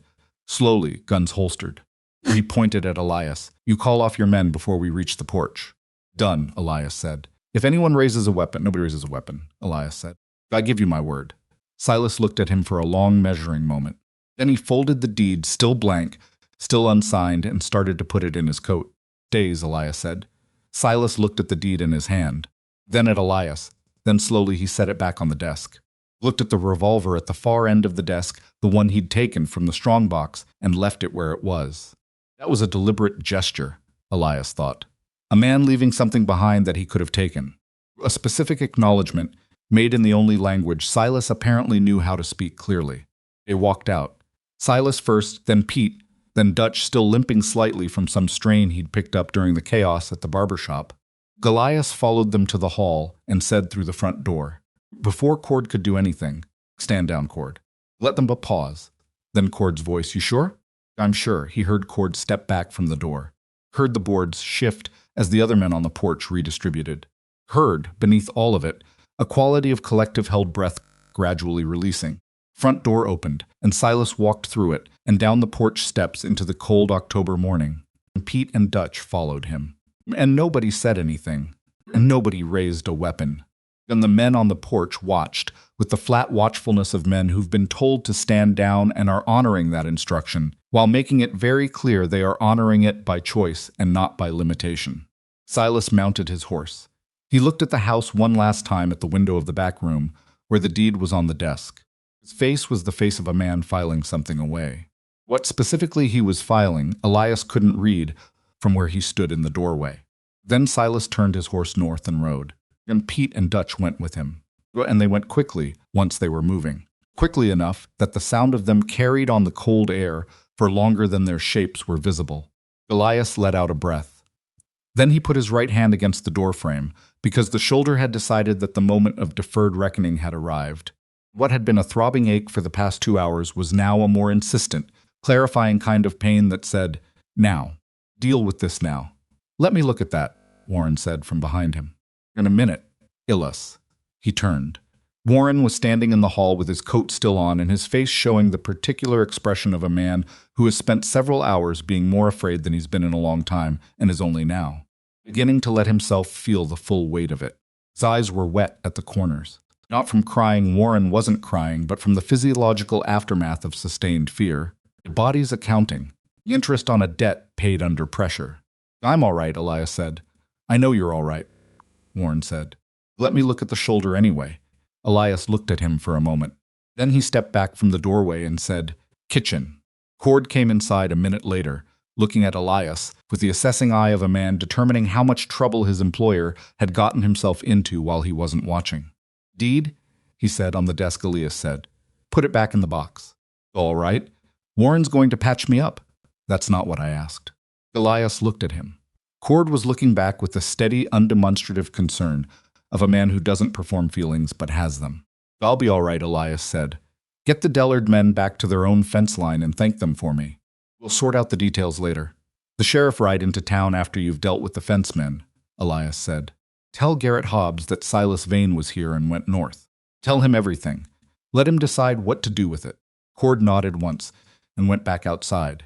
In the kitchen, Warren pushed Elias into the chair at the table with a firmness that would have surprised anyone who'd only seen Warren's professional gentleness, and began cutting away the fabric around the wound, with the scissors from his coat pocket, the same scissors he'd been using on Elias's hair 2 hours ago, which struck Elias as both practical and slightly absurd.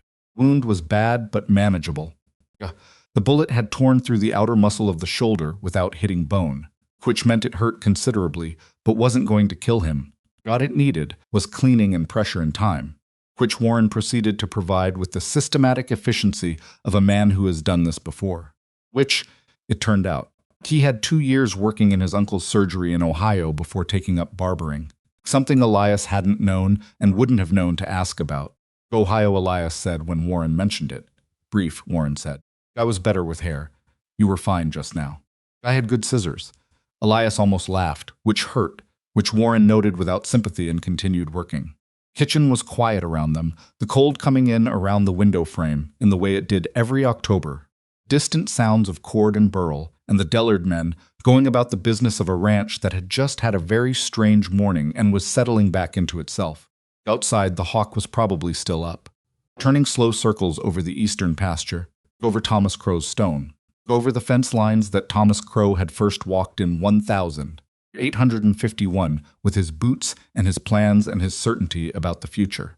"What you said in there," Elias said to Vane. Warren tied off the bandage with a competent double knot. "I meant it. I know you meant it." Elias looked at him. "Changed something." "Maybe," Warren said. Or maybe he'd already decided and he needed a reason that wasn't surrender. Picked up his coat from the chair where he'd draped it and put it back on, doing up the buttons with the deliberate hands of a man giving himself something orderly to do. Men like that need a story they can tell themselves. "Story did you give him?" Warren thought about it. "That there's something he couldn't beat," he said. "Not a gun, not numbers. Something else." He looked at Elias directly. Maybe he needed to know that existed, that some things don't lose just because you aim a gun at them. Kitchen held that for a moment. "Your wife's going to be worried," Elias said. "Yes," Warren said. "She'll have heard something by now. Clara always hears things." He put his hat on. "I need to get back. I'll have Burl ride with you." "I don't need Burl will ride with you," Elias said. Warren looked at him. That look again, the look of two men who have been through something together and are standing at the edge of trying to say what it was, and finding that language is insufficient for the purpose, and accepting that insufficiency as one of the honest limitations of being human. Some things you lived through and didn't quite put into words, and the not putting into words was not a failure to understand them. It was just the way it was. 6 weeks, Warren said. 6 weeks, Elias said. Warren went to the door, paused with his hand on the frame. "You should sleep," he said. "That shoulder needs you to sleep." "I'll sleep," Elias said. "Wouldn't. Not immediately, there was too much to attend to. The sheriff coming. Deed to resecure, ranch hands to account for." But the intention was honest, and Warren heard the honesty in it, and that was enough. Left. Elias sat in the kitchen chair for a long moment after the sound of the horse had faded, his right hand resting on the table and his left arm careful in its sling and the cold coming in around the window frame. And the ranch settling back into its rhythms around him. And the morning still, technically morning, still October, still the same day it had been when he'd gotten up before dawn and made himself coffee and decided to keep his appointment. He thought about Silas Vane riding north and what Silas would do with what had happened to him. Whether it would change anything. Whether a man that invested in a particular version of himself had room to become something different. He didn't know. He didn't think anyone could know that from outside. Thought about the deed on the desk in the back room, unsigned and intact. He thought about his brother. Then he stopped thinking, because the shoulder was asking him again, with increasing insistence, to pay attention, and he owed it that much at least. He sat in the kitchen of the house his brother had built and listened to the October wind against the window and waited for whatever came next. Sheriff Garrett Hobbs arrived at the Crowe Ranch at noon. Came with one deputy, a young man named Ives, who was 26 and still at the stage of his career where he handled difficult situations by keeping his face very still and his mouth mostly shut, which was, Hobbs's professional opinion, considerably more useful than the alternative. Hobbs himself was 53, a broad-shouldered man who had run to weight in his middle years without losing the underlying solidity that had made him effective when he was younger. He had a sheriff's instinct for walking into a room and reading it quickly, not just the obvious things, the visible evidence, but the texture of the air in a place after something has happened in it. Rooms held their events for a while. If you paid attention, you could feel them. He read the Crowe Ranch kitchen in about 15 seconds. Elias at the table, left arm in a sling fashioned from what appeared to be a dish towel, color not good. Particular gray-white of a man who has lost blood and is running on determination and coffee. Cord Mackey standing against the wall with his arms crossed and his face telling Hobbs nothing, which was standard for Cord. Burl Tate by the window, looking at the yard outside, with the alert attention of a man who is still watching for something. Cord, said Silas Vane, Hobbs said. He didn't sit down. Stood in the kitchen doorway and looked at Elias with the specific expression of a man who has ridden 6 miles in cold air and has arrived at a situation that is going to require a great deal of paperwork. Silas Vane, Elias confirmed. He's gone north. Left maybe 2 hours ago. Him and 2 of his crew. Hobbs absorbed this. How many total? 5 came into the barbershop this morning. He had 2 more at the ranch wait. Elias corrected himself. Left two at the barbershop. Cole Dre and a young one named Caleb Rourke. Cole's got a broken wrist. Rourke, I don't know what Rourke is by now. Hobbs looked at him steadily. You want to tell me the whole of it? Yes, Elias said. Sit down. Hobbs sat. I've stayed in the doorway with his notebook out. Elias talked, and Hobbs listened, and the kitchen was quiet around them except for the occasional sound of Burl shifting his weight by the window and the October wind doing its work on the eaves. Elias told it straight, and without embellishment, the barbershop. A shave. Silas walking in. Ride to the ranch. A standoff. Departure. He left nothing significant out and added nothing that hadn't happened. When he was done, Hobbs sat with it for a moment, organizing his thinking. Warren's all right, he said first. Warren's home, Elias said. Burl rode him back. Hobbs nodded, and you let Vane ride. It was not quite a question. I did, Elias said. Hobbs was quiet for another moment. That's going to be a complicated conversation with the territorial marshal's office, he said. I imagine it will, Elias said. He had a bounty. Came here to take my land and probably my life. I let him walk because I had him outnumbered and I didn't want more bodies on my property. A pause. That's a problem. I'll have the conversation. I'm not saying it's a problem, Hobbs said. I'm saying it's complicated. Those are different things. He leaned back in his chair, which creaked under the weight of him in the way kitchen chairs creak when they were built for a lighter era. He went north. That's what I said. North from here puts him toward the Llano Estacado if he stays straight. Hard country this time of year. Hobbs was thinking out loud, working his mental map. If he turns east, he's heading back toward the New Mexico territory, which is where most of his history is. I'll wire the marshal's office in Santa Fe and put out word on the northern road both. He looked at Elias. Two he left in town, Dre and the young one. Dre needs a doctor before he needs a jail cell, Elias said. Wrist is bad. Doc Reeves can manage both, Hobbs said. What about the young one? Rourke. Elias thought about Caleb's face. The look the boy had given Warren when he passed behind the counter. Gun pointed at the floor. The frozen moment when every other person in that room had committed to something and Caleb had failed to commit, which was the most useful failure in the room. He's 19, Elias said. Maybe 20. That's not an answer to my question. Didn't fire, Elias said. He had the opportunity and he didn't fire. Hobbs looked at him. He was still part of it. He was, Elias said. I'm not telling you to let him go. I'm telling you what he did and what he didn't do, and you can weigh that how you want to weigh it. Hobbs weighed it. He was a fair man, not sentimental, not prone to the kind of mercy that was really just squeamishness about consequences, but genuinely fair in the way that requires actually thinking about the specifics of a situation rather than applying a general rule to it. I'll talk to him, he said. See what he's got to say for himself. That's all I asked, Elias said. Ives had been writing steadily in his notebook. He was good with shorthand. Hobbs had made sure of that when he hired him, because a deputy who couldn't write fast enough was a liability in any situation that was going to end up in documentation. Paused now and said, without looking up, the Ferris brothers. Dutch and Ash. They rode with Vane, Elias said. Both functional enough when they left. Ash had a bad knee. Known associates of Vane? Hobbs asked. He used their name. I don't know their history. Hobbs made a note of his own in the margin of his mind. Dutch and Ash Ferris, Silas Vane's crew, riding north. Something to wire on. Something to add to whatever the territorial marshal's office already had on Vane's movements. Picture was incomplete, but it was a picture, which was more than he'd had this morning when he'd gotten up and had his coffee and thought it was going to be a routine Tuesday. Stood, his knees announcing the movement with the specific vocal quality of knees that have spent 30 years in law enforcement in a territory that required a great deal of riding.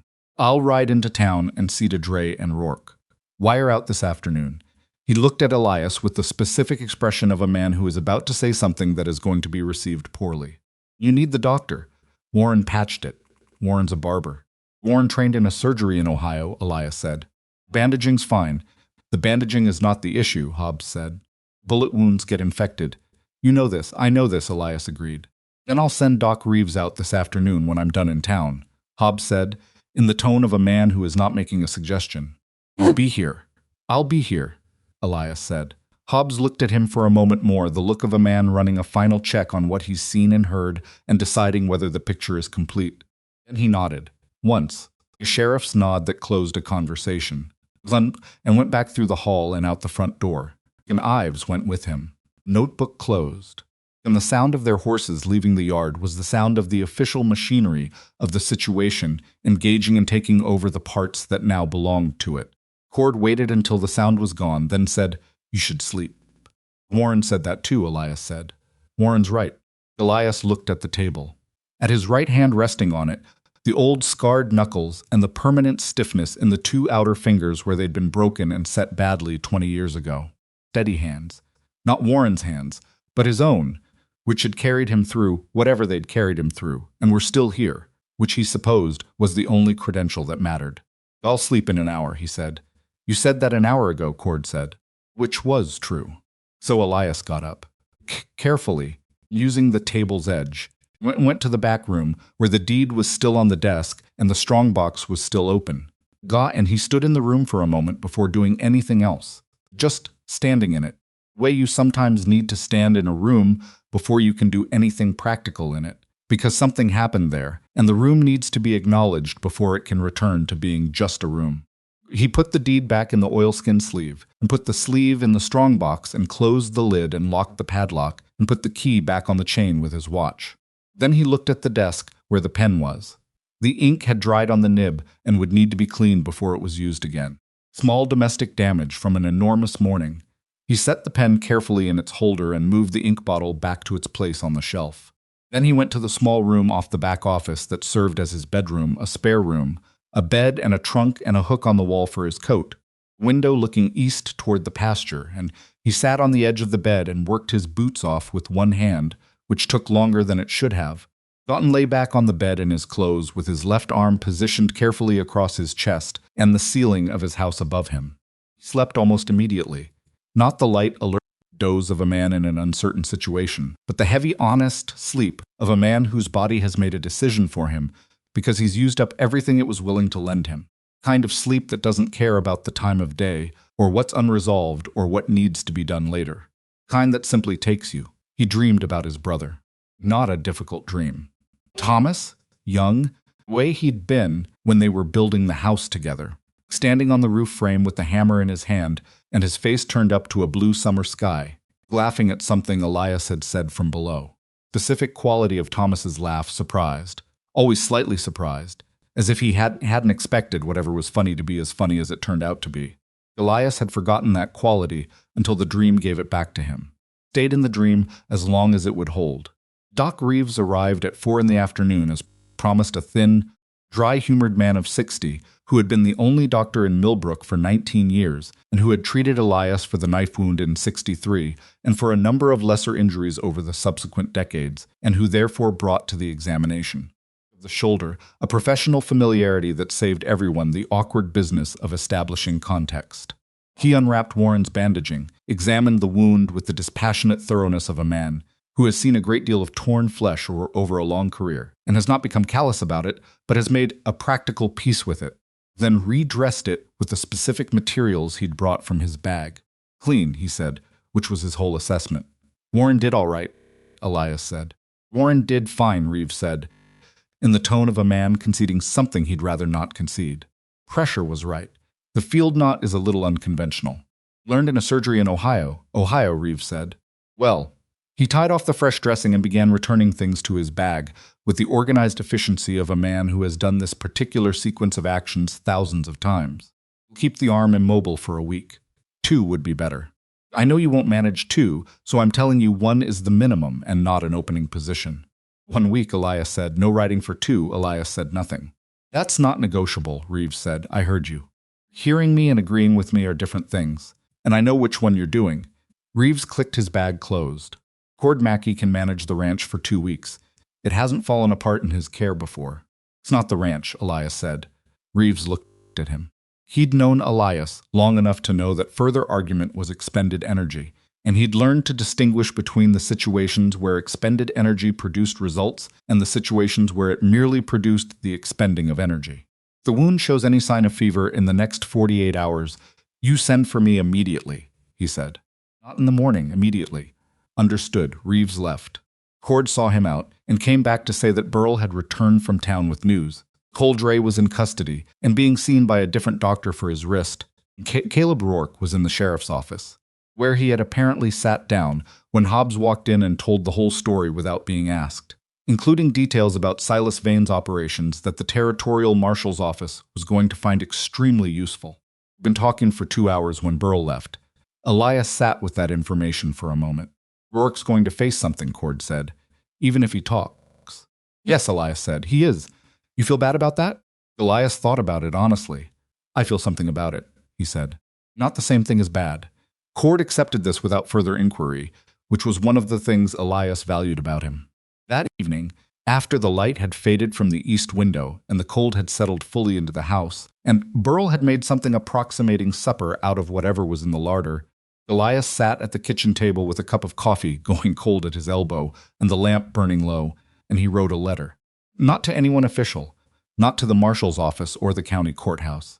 Personal letter, 2 pages in the careful handwriting of a man who'd been self-educated and took the business of writing seriously for that reason. Wrote to Warren. Wrote the way men of his era wrote personal letters, not with the vocabulary of sentiment exactly, but with the vocabulary of plain fact, because for a man of his particular formation, plain fact was the vocabulary of sentiment. D. He wrote that the morning had been what it had been, and that Warren had conducted himself throughout it with a quality that Elias did not have a good word for, but that he recognized and respected. He wrote that what Warren had said to Silas in the back room about 2 people deciding every day what kind of people they're going to be was something Elias intended to think about for a long time. He thought it was probably true in ways that went beyond the situation it had been said in. He wrote that the shoulder was being looked after, and he would be at the appointment in 6 weeks as usual. Then he looked at what he'd written for a while. Then he added one more line, at the bottom, below his signature. He wrote, I am glad it's you who holds the razor. He folded the letter and put it in an envelope and addressed it in Warren's name and set it on the corner of the table where Cord would see it in the morning and take it into town. Then he sat a while longer in the quiet house. Talk started in Millbrook within a day, the way talk always starts in small towns, not from one source, but from several simultaneously, combining into a single narrative the way tributaries combine into a river. Warren had told Clara everything the evening he got home, and Clara had told her neighbor Mrs. Purcell when Mrs. Purcell came to check on her the following morning, out of the general concern that moves through a small town when word of trouble gets out, and Mrs. Purcell had a gift for detail and a comprehensive social network, and that was sufficient. By Thursday, the story was known in its broad outlines by most of Millbrook. By Friday, it had been discussed in the saloon, dry goods store, feed and supply, and the schoolyard, where it had reached the children, including Clara's stepson Lucas, came home that afternoon and looked at Warren with an expression of awed reassessment that Warren found both touching and slightly uncomfortable. The version of the story that circulated was not entirely accurate. Stories never are, passing through enough people. Elias's injury grew in the retelling, moving from a bad graze to a bullet through the shoulder too. In one version that reached Elias via Cord, who had heard it in the saloon, a miraculous recovery from what had nearly been a fatal wound. Number of gunmen varied between 5 and 8, depending on who was telling it. Silas Vane became, in the town's collective imagination, something close to mythological, the most dangerous outlaw in 3 territories. A man who had spent years hunting Elias Crowe, which was largely true, fleshed out with details that were largely invented. What remained consistent across every version, what the town seemed to understand instinctively, was the actual core of the story, was the part about the barbershop. Razor. The shave completed in the middle of 5 armed men, Warren's hands steady, Elias's eyes closed. Image had lodged in people, the way certain images do when they capture something real about the human situation, when they illustrate something that people already half understood, but hadn't had a way to see clearly. Elias heard about the talk from Cord, who reported it in the tone of a man who finds the human tendency toward narrative embellishment mildly exasperating but not surprising. They're saying you took on 5 men single-handed and ran them off, Cord said. That's the version the feed store is running with. That's not what happened, Elias said. I know that, Cord said. You want me to correct it? Elias thought about it. No, he said, let it go. The part about Warren, Cord said. That part they're getting right. This surprised Elias slightly. Which part? The part where his hand didn't shake, Cord said. That's the part people keep coming back to. He paused in the way Cord paused when he was going to say something that he'd considered before saying. I think people in this town have been watching you for years, wondering what kind of man could actually, I don't know the right word. Hold up, under pressure. Against you. Another pause. Turns out it's the barber. Elias said nothing. That's not a criticism, Cord said. That's what people are saying. And I think they mean it as something good. Something good, Elias thought. It was exactly something good. He wasn't sure Warren would see it that way. Warren was a private man who had spent 11 years being the quiet person in the background of other people's stories. And the experience of becoming the center of a story himself was probably not entirely comfortable. He'd know by the 6-week appointment. Warren's face was readable to anyone who'd known him long enough to learn it. On the Saturday after the Tuesday, Elias got up early enough to see sunrise from the front porch, something he rarely did in October, because the cold had opinions about men standing on porches without adequate reason. He did it that morning, one arm in the sling and a cup of coffee in the other hand, and he watched the light come up over the eastern hills and move across the pasture in the way it moved in October. Not the bold morning light of summer, but something quieter and more complicated, a light that had shadows in it from the moment it arrived. Thought about Silas Vane, where he was, what he was thinking. Hobbs had wired through on Friday with a brief update. Silas had been spotted at a trading post 30 miles north alone, moving fast. Ferris brothers had separated from him somewhere on the North Road Dutch, and Ash had been seen headed east, toward the territory, which was a different jurisdiction and would take time to sort out. Territorial Marshal's office was engaged. It was in their hands now. Elias didn't think Silas would come back. Not because of the numbers, not because of the failure men like Silas had failed before and come back before. Because of the back room.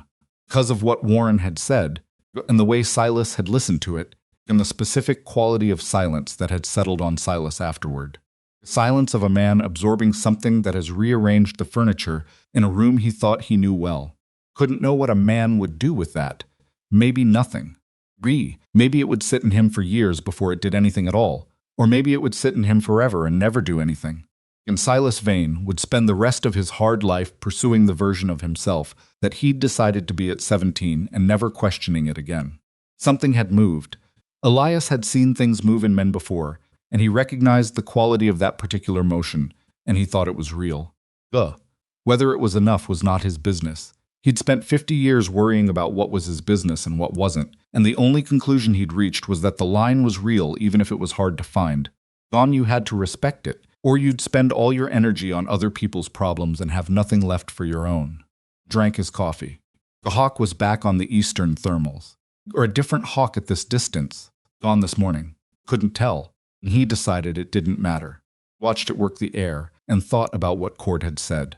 About people in the town watching for years to see what kind of man could hold up next to Elias Crowe. About it turning out to be the barber. He'd known that, of course. Not in those words. Not with that framing. But he'd known the substance of it, had known it every 6 weeks for 11 years. Sitting in that chair, with the razor at his throat and his eyes closed, and the specific piece of a place where he was not required to be the sum of his history. He'd known that Warren was something. He just hadn't expected the town to see it, too. He was glad they did. It felt like something owed. Burl came out onto the porch around 7 with his own coffee and stood at the rail looking at the morning. And after a while he said, "You think about what you're going to do about the south pasture fence? Cord says it's worse than you thought." "I'll look at it this week," Elias said. Doc said no riding. "I'll look at it from a slow horse," Elias said. "That's different." Burl made the sound of a man deciding not to pursue an argument he'd already decided not to pursue. They stood on the porch in the cold morning air and drank their coffee and watched the hawk over the eastern pasture, and the ranch went about its business around them, and the day got underway. It was a Wednesday. Nothing of significance happened on that Wednesday. Fence was looked at from a slow horse, as Elias had said, and assessed as needing 2 weeks of work. Cord sent a wire to a fencing contractor in the county seat. Burl repaired the barn door hinges that had been squealing since August, an act that Elias noted and did not comment on, because Burl was the kind of man who needed to have thought of something himself before he'd feel good about having done it. That evening, Elias wrote a second letter, this one to the county land office, confirming the current registration of the deed and requesting that a notation be made in the county record regarding the continued ownership, specific to the name Elias Thomas Crowe. The Thomas was his middle name, after his brother, a fact that appeared in no other document and that any future transfer inquiry require in-person verification before processing. He wasn't afraid of Silas. He didn't think Silas was coming back. But the deed had been vulnerable in a way that he hadn't fully understood before Tuesday, and understanding a vulnerability was worth something even if the specific threat had passed. He'd learned, across 50 years of navigating difficult country, that the time to fix a fence was not while something was coming through it, but during the long quiet in between. He sealed the letter and put it with Warren's on the corner of the table. Then, because it was evening and the house was quiet, and he had earned the right to be somewhere other than useful for a little while, he went to the back room and pulled the chair up to the east window and sat in it and did nothing for a while. Looked at the dark shape of the pasture, the stars coming out over the eastern hills, the silhouette of the fence line his brother had first walked in 1851. Thought about the morning, about the razor and the closed eyes, and the 5 men in the room, and the weight of the decision he'd made to finish the shave, to let Warren finish, to sit still in the middle of chaos, and trust that the stillness was the right answer. He'd made that decision fast, in the first moment, but he'd meant it in a way that wasn't fast. He'd meant it with the accumulated weight of 11 years of Tuesday mornings, 11 years of a chair in a small warm room, and the sound of scissors, and a voice that knew when to talk and when not to. You couldn't separate the decision from the years. The decision had been possible because of the years. He hadn't wanted to think about that too directly, because thinking about it directly required acknowledging how much it meant to him. He was 68 years old and had spent those years constructing a version of himself that was self-sufficient and contained, and did not advertise its dependencies. That version of himself had served him well in a great many situations. It was not the whole picture. The whole picture included a barber shop on the east end of Main Street and a man who had never once in 11 years made him feel like a reputation instead of a person. That was worth more than Elias had any adequate way of expressing, which was why the letter had said what the letter had said in its plain and insufficient way. Shoulder ached in the cold. He adjusted the sling. Outside, the October wind moved through the dry grass of the eastern pasture, with a sound like something breathing, patient and vast, and without any particular urgency. Sat until the lamp burned low. He went to bed and slept and did not dream. Friday brought a visitor he hadn't expected. He was at the kitchen table when he heard the horse. Cord came in a moment later and said, with an expression of studied neutrality, "Young man at the gate. Says his name is Rourke." Elias set down his coffee. "He's alone," Cord added. "No gun that I can see." Cord paused, searching for a word. "Young, bring him in," Elias said. Caleb Rourke looked younger outside the barber shop than he had inside it.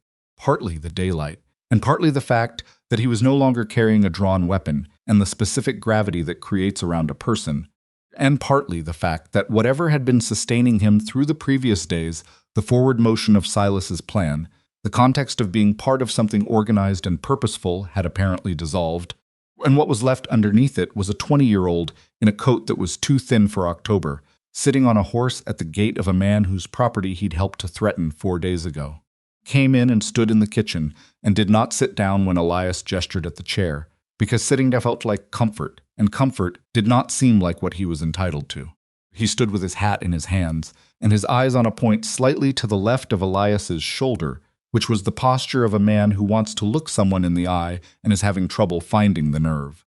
"Talk to the sheriff," Caleb said. "I heard," Elias said. "I told him everything I knew about Vane. His roots, his usual people, the bank jobs." He stopped. Swallowed. "That's not why I'm here. Why are you here?" Elias said. Caleb's eyes came up. They were young eyes, not innocent, not by this point, but young in the specific way that means still in the process of deciding what to do with what they'd seen. "I was going to fire," he said in the shop, when the shooting started. "I had the gun up and I was going to fire, and then he stopped." "I didn't."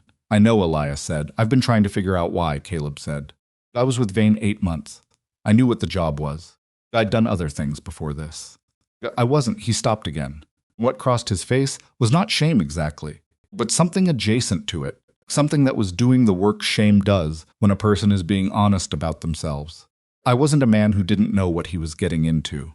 "No," Elias said, "and I still didn't fire." Caleb shook his head. "I've been thinking about why for 4 days, and I can't land on anything except the barber. The way he finished the shave. The way you just sat there and let him." He looked at Elias with the specific earnestness of a young person who has encountered something they don't have a category for and is asking to borrow one. What was that? Elias looked at him for a long moment. Young face, and the too thin coat and the hat being turned slowly in nervous hands, and the eyes that were asking a real question and deserved a real answer. That was trust, Elias said. The thing you didn't fire at. Caleb absorbed this. I didn't fire because of trust. You didn't fire. Elias said, because somewhere in that room recognized something you didn't want to destroy. He let that sit. That's not a small thing. Most men don't recognize it even when they're standing right next to it. Kitchen was quiet. Cord was at the window again, as he'd been on Wednesday, looking at the yard. Not intruding. Present. What happens to me now? Caleb said. The sheriff's question and the court's question, Elias said. You were part of what happened. That has consequences. I'm not going to tell you otherwise. I know, Caleb said. I know that. He looked at the floor. I wanted to.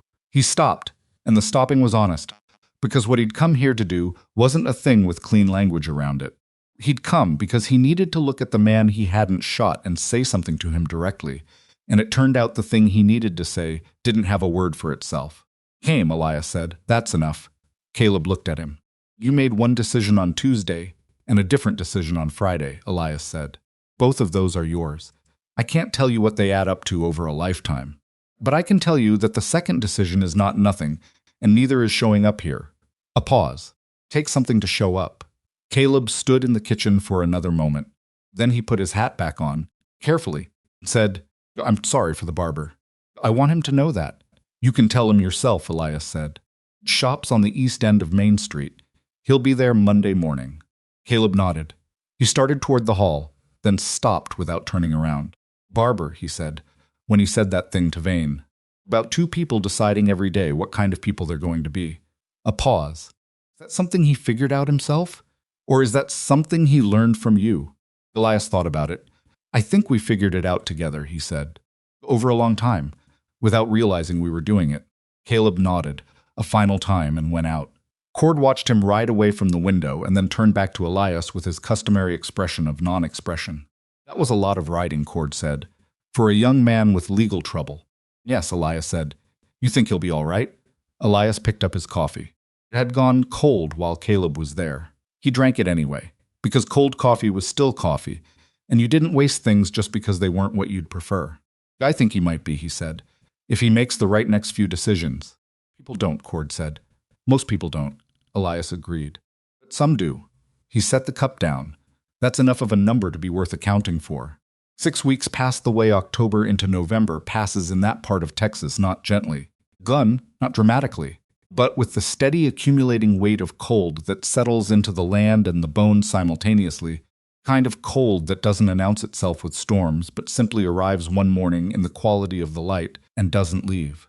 Elias healed the way men his age heal, slower than he wanted, faster than Doc Reeves expected, and with a residual stiffness in the shoulder that the doctor told him was permanent, and that Elias accepted the way he'd accepted every other permanent thing his body had decided by noting it, adjusting around it, and not spending more time on it than the fact required. Garm came out of the sling after 10 days. He was back on a horse, at something close to a normal pace by the end of the 3rd week. Cord watched all of this without comment, which was his form of approval. The south pasture fence was repaired in 2 stages, the contractor coming out from the county seat with 2 additional men and making in 4 days what would have taken Cord and Burl 3 weeks. Elias watched them work from the fence line on the 2nd day. On horseback, the eastern pasture behind him and Thomas's stone somewhere back in the brown October grass. He thought about the land in the way he rarely let himself think about it, not as a working proposition, not as 400 acres of grazing rights and deed registrations and water access, but as the specific piece of ground that his family had put 32 years of their lives into, ground that now had his brother in it and would, eventually, have him in it too. He was at peace with that. He had not always been, but he was now. The letter to Warren had been delivered by Cord on the Wednesday morning after the Tuesday, and Warren had received it and read it, and not mentioned it when he saw Elias, which was exactly what Elias had expected and exactly right. Some things were said in letters precisely because letters created a space between the saying and the receiving.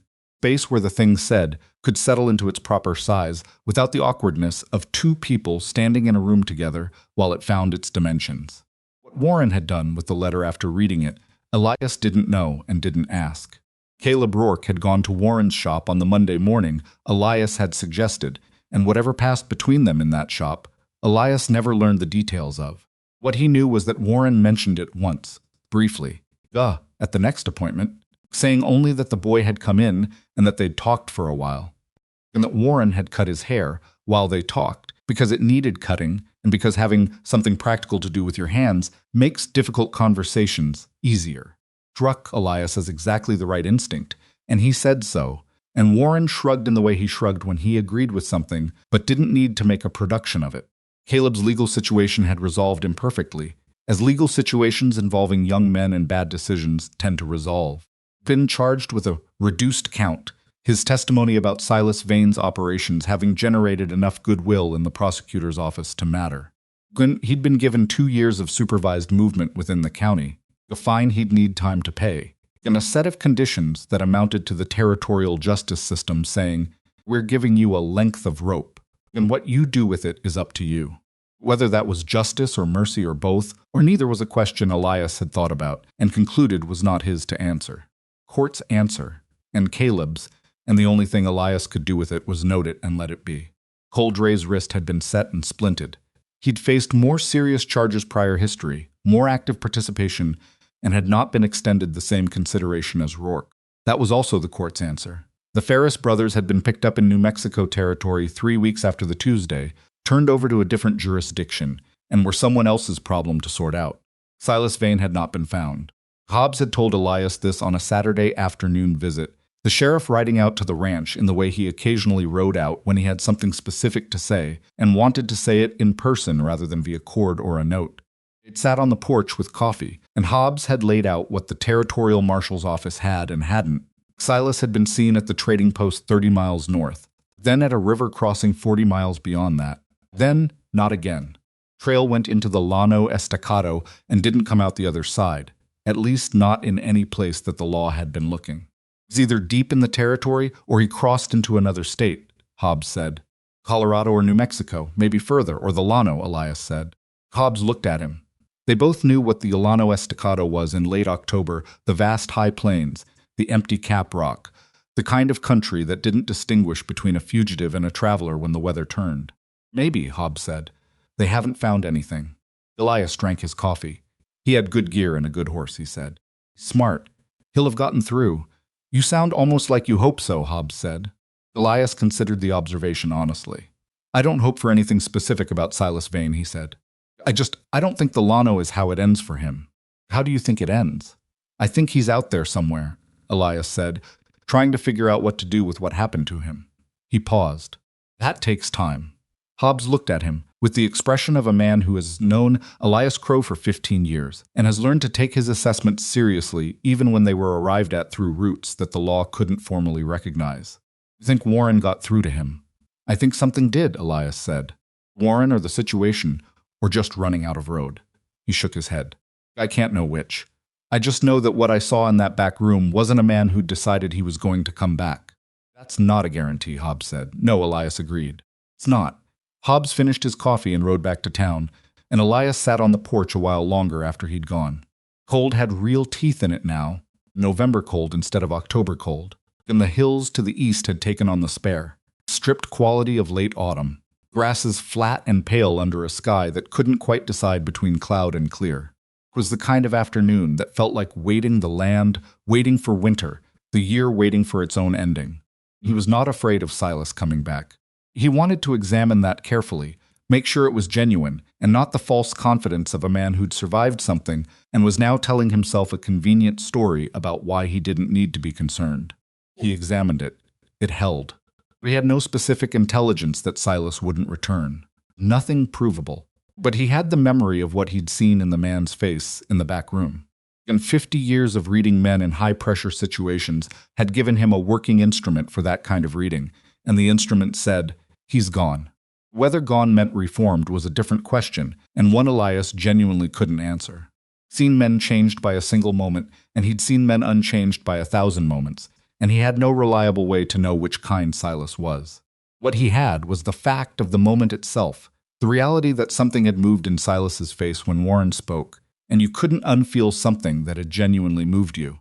D. What you did with the feeling afterward was your own business, but the feeling itself was real, and it had happened. And Elias believed that real things happened for reasons that mattered, even when those reasons were obscure. D. He believed that because he had to believe something, and because in 68 years he had not found anything more useful to believe. Tuesday 6 weeks after the Tuesday arrived, the way significant days usually arrive by being completely ordinary until they weren't. Elias got up at his usual time, made coffee that was too hot and too strong, looked out the east window at the pale gray pre-dawn and at the dark shape of the pasture under stars that were still visible at this hour.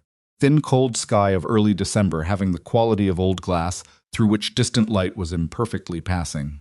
He stood at the window for longer than usual, not thinking about anything specific, just standing there with his coffee in the house his brother built. Then he got his coat and saddled his horse and rode into Millbrook. The ride was cold and clear and quiet. His breath and the horse's breath made small clouds in the still air, and the road was hard under the hooves, frozen from the night, and the hills on either side had the dark, particular look of winter landscape in the hour before full light. He rode at an easy pace, not slow but easy. The pace of a man who is not in a hurry because the destination is not going anywhere, and rushing toward it would only shorten the time in between. He thought about the last 6 weeks, about the fence and the deed and Caleb Rourke and Hobbs on the porch, and about the letter he'd written and the one line at the bottom, about Thomas and the dream, the summer roof, the laugh, about Doc Reeves and the permanent stiffness and the minimum of 1 week, and about Cord saying Warren was right and being correct. He thought about trust. Not in the abstract, he'd always distrusted the abstract when you could have the specific. Specific.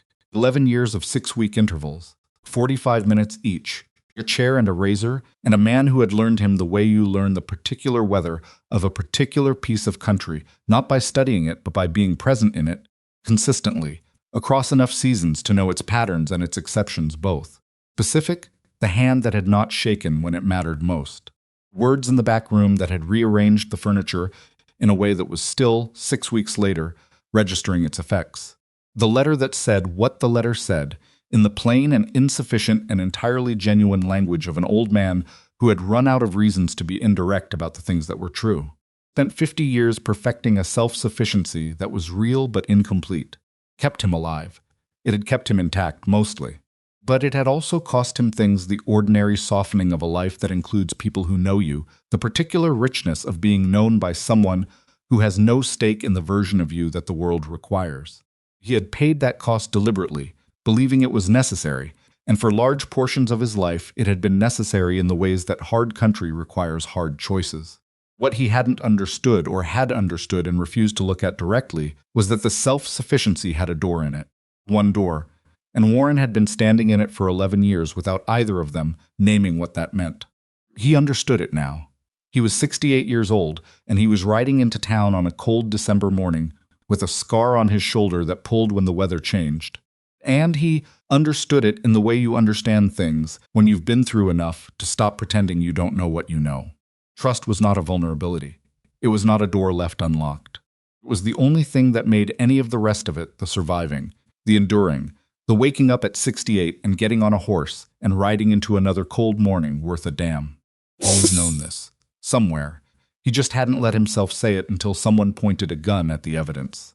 Main Street was quiet in the early morning. Few businesses open at this hour, showing their lamplight in the gray December light. The sound of the town, beginning its day in the muffled, gradual way of a town waking in winter.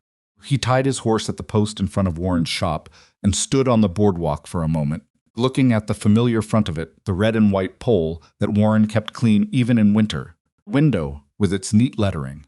Door with the handle that Elias had touched 200 times. He went in.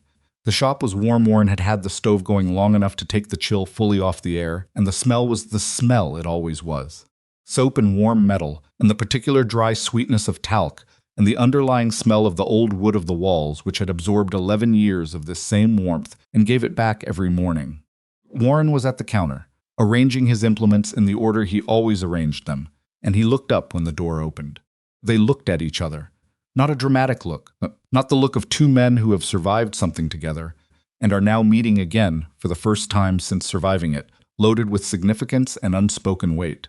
Just the look of two men who know each other well, meeting on a Tuesday morning in the place they always met, which is also the place where, 6 weeks ago, 5 armed men walked through the door, and the world became briefly and genuinely terrible, and then gradually and imperfectly resolved. Both things were in the look. The ordinary and the extraordinary coexisting, the way they always do in the rooms where significant things have happened, and life has continued in afterward. Cold out, Warren said. Cold enough, Elias said. She hung his coat on the hook by the door. He sat down in the chair. Warren put the cape around his shoulders and tucked it at the collar. Same as usual, Warren said. Same as usual, Elias said. Raza beat, the smallest beat, a fraction of a second longer than the exchange usually took, and in that fraction of a second, both men were aware of the last time they'd said those words. Specific weight the ritual carried, now that it had been tested. Then the beat passed, and Warren picked up his scissors, and the morning went forward. They talked. Not about what had happened. They had not talked directly about what had happened in 6 weeks, and they didn't now, because some things don't need direct discussion to be discussed. Talked about the fence repair and the cost of it, which Elias found exorbitant, and Warren suggested was probably reasonable given the scope of the job. Talked about Clara's stepson, Lucas, who had apparently decided, following the story that had circulated through the school, that Warren was considerably more interesting than he'd previously understood, and was now asking detailed questions about barbering at the dinner table with the specific enthusiasm of a 10-year-old who has decided a thing is important. Warren found this simultaneously touching and exhausting. Wants to know how the razor works, Warren said. Mechanics of it. I showed him once and now he asks every time. That's a good question for a 10-year-old, Elias said. It is, Warren said. It's also the 14th time he's asked it. Elias almost smiled. He's learning something else, he said. Through the question. Warren paused in the scissoring. What? That the answer doesn't change, Elias said. That the thing works the same way every time. That there are things in the world that are reliable. A pause. Boys that age need that more than they need the answer. Warren resumed cutting. He was quiet for a moment, considering. That's a kind way to look at it, he said finally. Just what I see, Elias said. The scissors moved. The morning moved with them. Outside, the December light had reached the particular quality of mid-morning winter light, flat and even and gray, kind of light that made the town look like a drawing of itself, clear in outline, muted in color. Cart went by on the street outside, the horse's hooves on the frozen ground, and then it was quiet again. Warren set the scissors down and took up the brush and soap and began working up the lather for the shave. The same motion he'd made 400 times before, measured and unhurried, and Elias leaned back in the chair the way he always leaned back, and the familiar smell of the soap rose up in the warm air of the shop. Got your letter, Warren said. He said it simply, without build-up, the way you say a thing that you've been deciding how to say, and have settled on simplicity as the only approach that doesn't distort it. I know, Elias said. I kept it, Warren said. Elias said nothing. Brush moved on his jaw, the lather building in the practiced circular pattern. I don't know what to do with that, Warren said, the last line. I've read it probably 20 times and I still don't. He stopped. Brush continued. I just want you to know I kept it. That's enough, Elias said. Warren picked up the straight razor.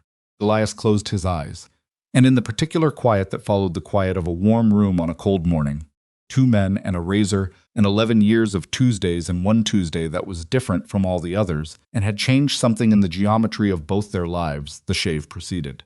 Stroke by stroke, jaw to cheek, clean pull of the blade on skin, unhurried ritual of a thing done well and done without ceremony, which is the only way things done well every day can be done. Elias sat in the chair with his eyes closed, and the scar on his shoulder pulling faintly in the warmth, and the lather cooling on the side of his face not yet reached, and he thought about nothing specific. It was just there, in the chair, in the room, with the razor moving and the stove ticking and the cold outside doing what the cold was going to do regardless. He was 68 years old and he was alive, which was not nothing. He was alive and he was here, in this room, which was a room that had been tested in the most direct possible way and had held. Not because it was built of anything extraordinary. It was a barbershop, 4 walls, and a chair and a man with scissors, but because of the specific 2 people who had been in it, who had made decisions across 11 years about who they were going to be and had arrived, on the worst Tuesday of both their lives, at the particular kind of person who could hold when things were designed to break them.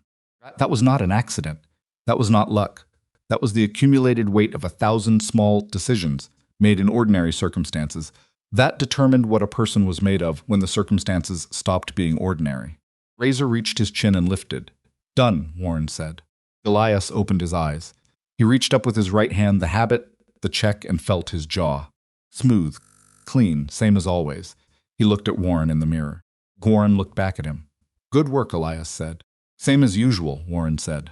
They held each other's eyes in the mirror for a moment that was not long in calendar time, but was long in the way that moments are long when they contain more than the seconds they occupy. Then Warren removed the cape with the practiced shake that sent the cut hair to the floor, and the moment became the moment after the moment, which is where life actually lives, not in the significant instants, but in what comes immediately after them, when you're still in the room and the day is still going, and you have to decide what to do next with the ordinary. Elias stood from the chair. He took his coat from the hook and put it on, careful with the left arm, the shoulder making its small familiar complaint about the cold from the door that came in when he'd entered. Took his hat, put 2 coins on the counter, the same 2 coins, the same amount, the same placement on the counter's edge that he'd established the very first time, 11 years ago, before they'd ever spoken. Warren stood at the counter and looked at the coins and then at Elias. 6 weeks, Elias said. 6 weeks, Warren said. Elias went to the door, opened it, the cold came in, stood in the doorway for just a moment, looking out at the December street, the gray morning, quiet Main Street, the horse at the post that turned its head at the sound of the door and looked at him with its patient, familiar eyes. Town going about its business, the ordinary Tuesday of it. He thought about what Caleb Rourke had asked him, standing in the kitchen of the ranch house with his hat in his hands, whether what Warren had said about 2 people deciding every day what kind of people they're going to be was something Warren had figured for himself or something he'd learned from Elias. What Elias had said, "I think we figured it out together, over a long time, without realizing we were doing it." That was true. He understood it more fully now, standing in the doorway of a warm room with the cold at his back and the December morning ahead. You didn't figure out the important things alone. You figured them out alongside someone through the accumulated ordinary of being in the same room with them enough times that the truth eventually became visible, the way things become visible when there's enough light, not all at once, not dramatically, but steadily, incrementally, until one morning you realize you can see what was always there. He'd been a man who survived by keeping his eyes open, closed them in this room every 6 weeks for 11 years, not because he was careless, because he'd found the one place, the one person that made the closing feel like something other than risk. That was not a weakness. That was the whole of it. Stepped out into the cold and let the door close behind him. It is something the frontier teaches if you survive it long enough to learn it. Not the lesson that gets told in the stories, the lesson about toughness, about self-reliance, about a man standing alone against a hard world. That lesson is real, but it's partial, and the people who learned only that lesson and called it complete were the ones who tended to die alone, with no one to notice the particular shape of what they'd been. The full lesson is harder to say without it sounding like something stitched on a pillow, which is why it mostly got left out of the stories. The full lesson is that the hardest thing a person can do, harder than riding into danger, harder than surviving impossible situations, harder than building something from nothing in a hard country, is to let someone know them. Really know them. Not the reputation, not the performance, not the version of yourself that the world has agreed to accept, but the actual person underneath, with all the damage and the inconvenient needs, and the places where the armor doesn't quite meet. Most people never manage it. They build the armor too well, or they get burned early enough that the armor goes on before the character is fully formed, and they spend the rest of their lives protecting something they're not even sure is still in there. It's understandable. The world gives you every reason to do it, and very few reasons not to. What it takes to do it differently is not courage, exactly, though courage is involved. What it takes is the specific willingness to sit in a chair, with your eyes closed, trust that the person holding the razor has chosen freely, without obligation, every single time they pick it up not to cut you. And what it takes to be the person holding the razor is exactly the same thing on the other side, willingness to be trusted with something that's fragile, and to treat it with the care it deserves. Every single time, Not because you're required to, but because you've decided that's who you're going to be. Elias Crowe rode home through a cold December morning with a scar on his shoulder and the particular clean feeling of a fresh shave in cold air, and he rode slowly. The way he always rode now, not from weakness but from the knowledge. Earned across 68 years that hurrying towards something meant you weren't paying attention to where you were. He was in the eastern hills when the hawk appeared the same hawk, or a different hawk, or the idea of a hawk that this particular stretch of country had been producing his whole life. It worked the thermals over the ridge the way it always worked them. Patient and unhurried, making use of what the air provided, going nowhere urgent, simply maintaining its place in the sky with the specific grace of a thing that is exactly what it is and has made its peace with that. Watched it for a while. Then he rode on. Ranch came into view over the last rise the house. A barn, the fence line running east. The smoke from the chimney that meant Burl had the stove going and the morning was underway. Cord's horse was at the corral post, which meant Cord was already at whatever needed doing, which was always true and was one of the reliable facts of Elias's life, which was a category of facts he had come to value above most others. Came down off the rise and into the yard, and his horse moved toward the barn with the comfortable purposefulness of an animal that knows it is home, and Elias led it. Sat easy in the saddle, left arm steady now. Stiffness in the shoulder, a permanent feature of the landscape of his body like the old knife scar and the stiff outer fingers. Accumulated cartography of a long life in hard country. He was alive, he was home. Deed was in the strongbox, registered and noted in the county record in the name Elias Thomas Crowe. And his brother was in the eastern pasture under the stone that still stood level after 13 years. In the fence line that Thomas Crowe had first walked in 1000. 851 was repaired and holding, and the people who had tried to take all of that from him were gone, some to jail, some to other jurisdictions, one to a northern horizon that had swallowed him and left no trace. And in 6 weeks, on a Tuesday morning, Elias would ride into Millbrook and walk into the shop on the east end of Main Street and hang his coat on the hook and sit down in the chair and say the same 2 words he always said. And Warren Hale would say the same 2 words back to him. And the thing that had been between them for 11 years unnamed, unperformed, stubbornly and quietly real would continue in the way that real things continue when they're built on something solid. Not because it was dramatic, not because either of them would have described it as anything other than a standing appointment if anyone had asked, but because the standing appointment was the shape that the real thing had taken in the world. And the real thing, the trust, the knowledge, the choosing every 6 weeks to close your eyes and every 6 weeks to hold the razor steady was what had kept Elias Crowe alive on the worst Tuesday of his life. Not his reputation, not his history, not the 50 years of gunfights survived and enemies outlasted. Razor in a steady hand, and the man in the chair who had made himself across 11 years of ordinary Tuesdays into the kind of man who deserved to sit there. That is what the frontier doesn't put in the stories. That is what gets left out when people tell you about the old warrior and the outlaw and the dramatic morning in the barbershop. Stories remember the 5 men and the gun and the narrow escape and the old man's cunning. Forget to mention that the old man won because he had spent 11 years becoming someone worth trusting and 11 years finding someone worth trusting in return. And those 2 things, becoming trustworthy, finding the trustworthy, are not easy things. They require more from a person than courage. They require the specific willingness to be seen, to be known, to sit in the chair and close your eyes and let the evidence of your trust be something that another person holds in their hands every 6 weeks without ever once misusing it. Most people don't manage it.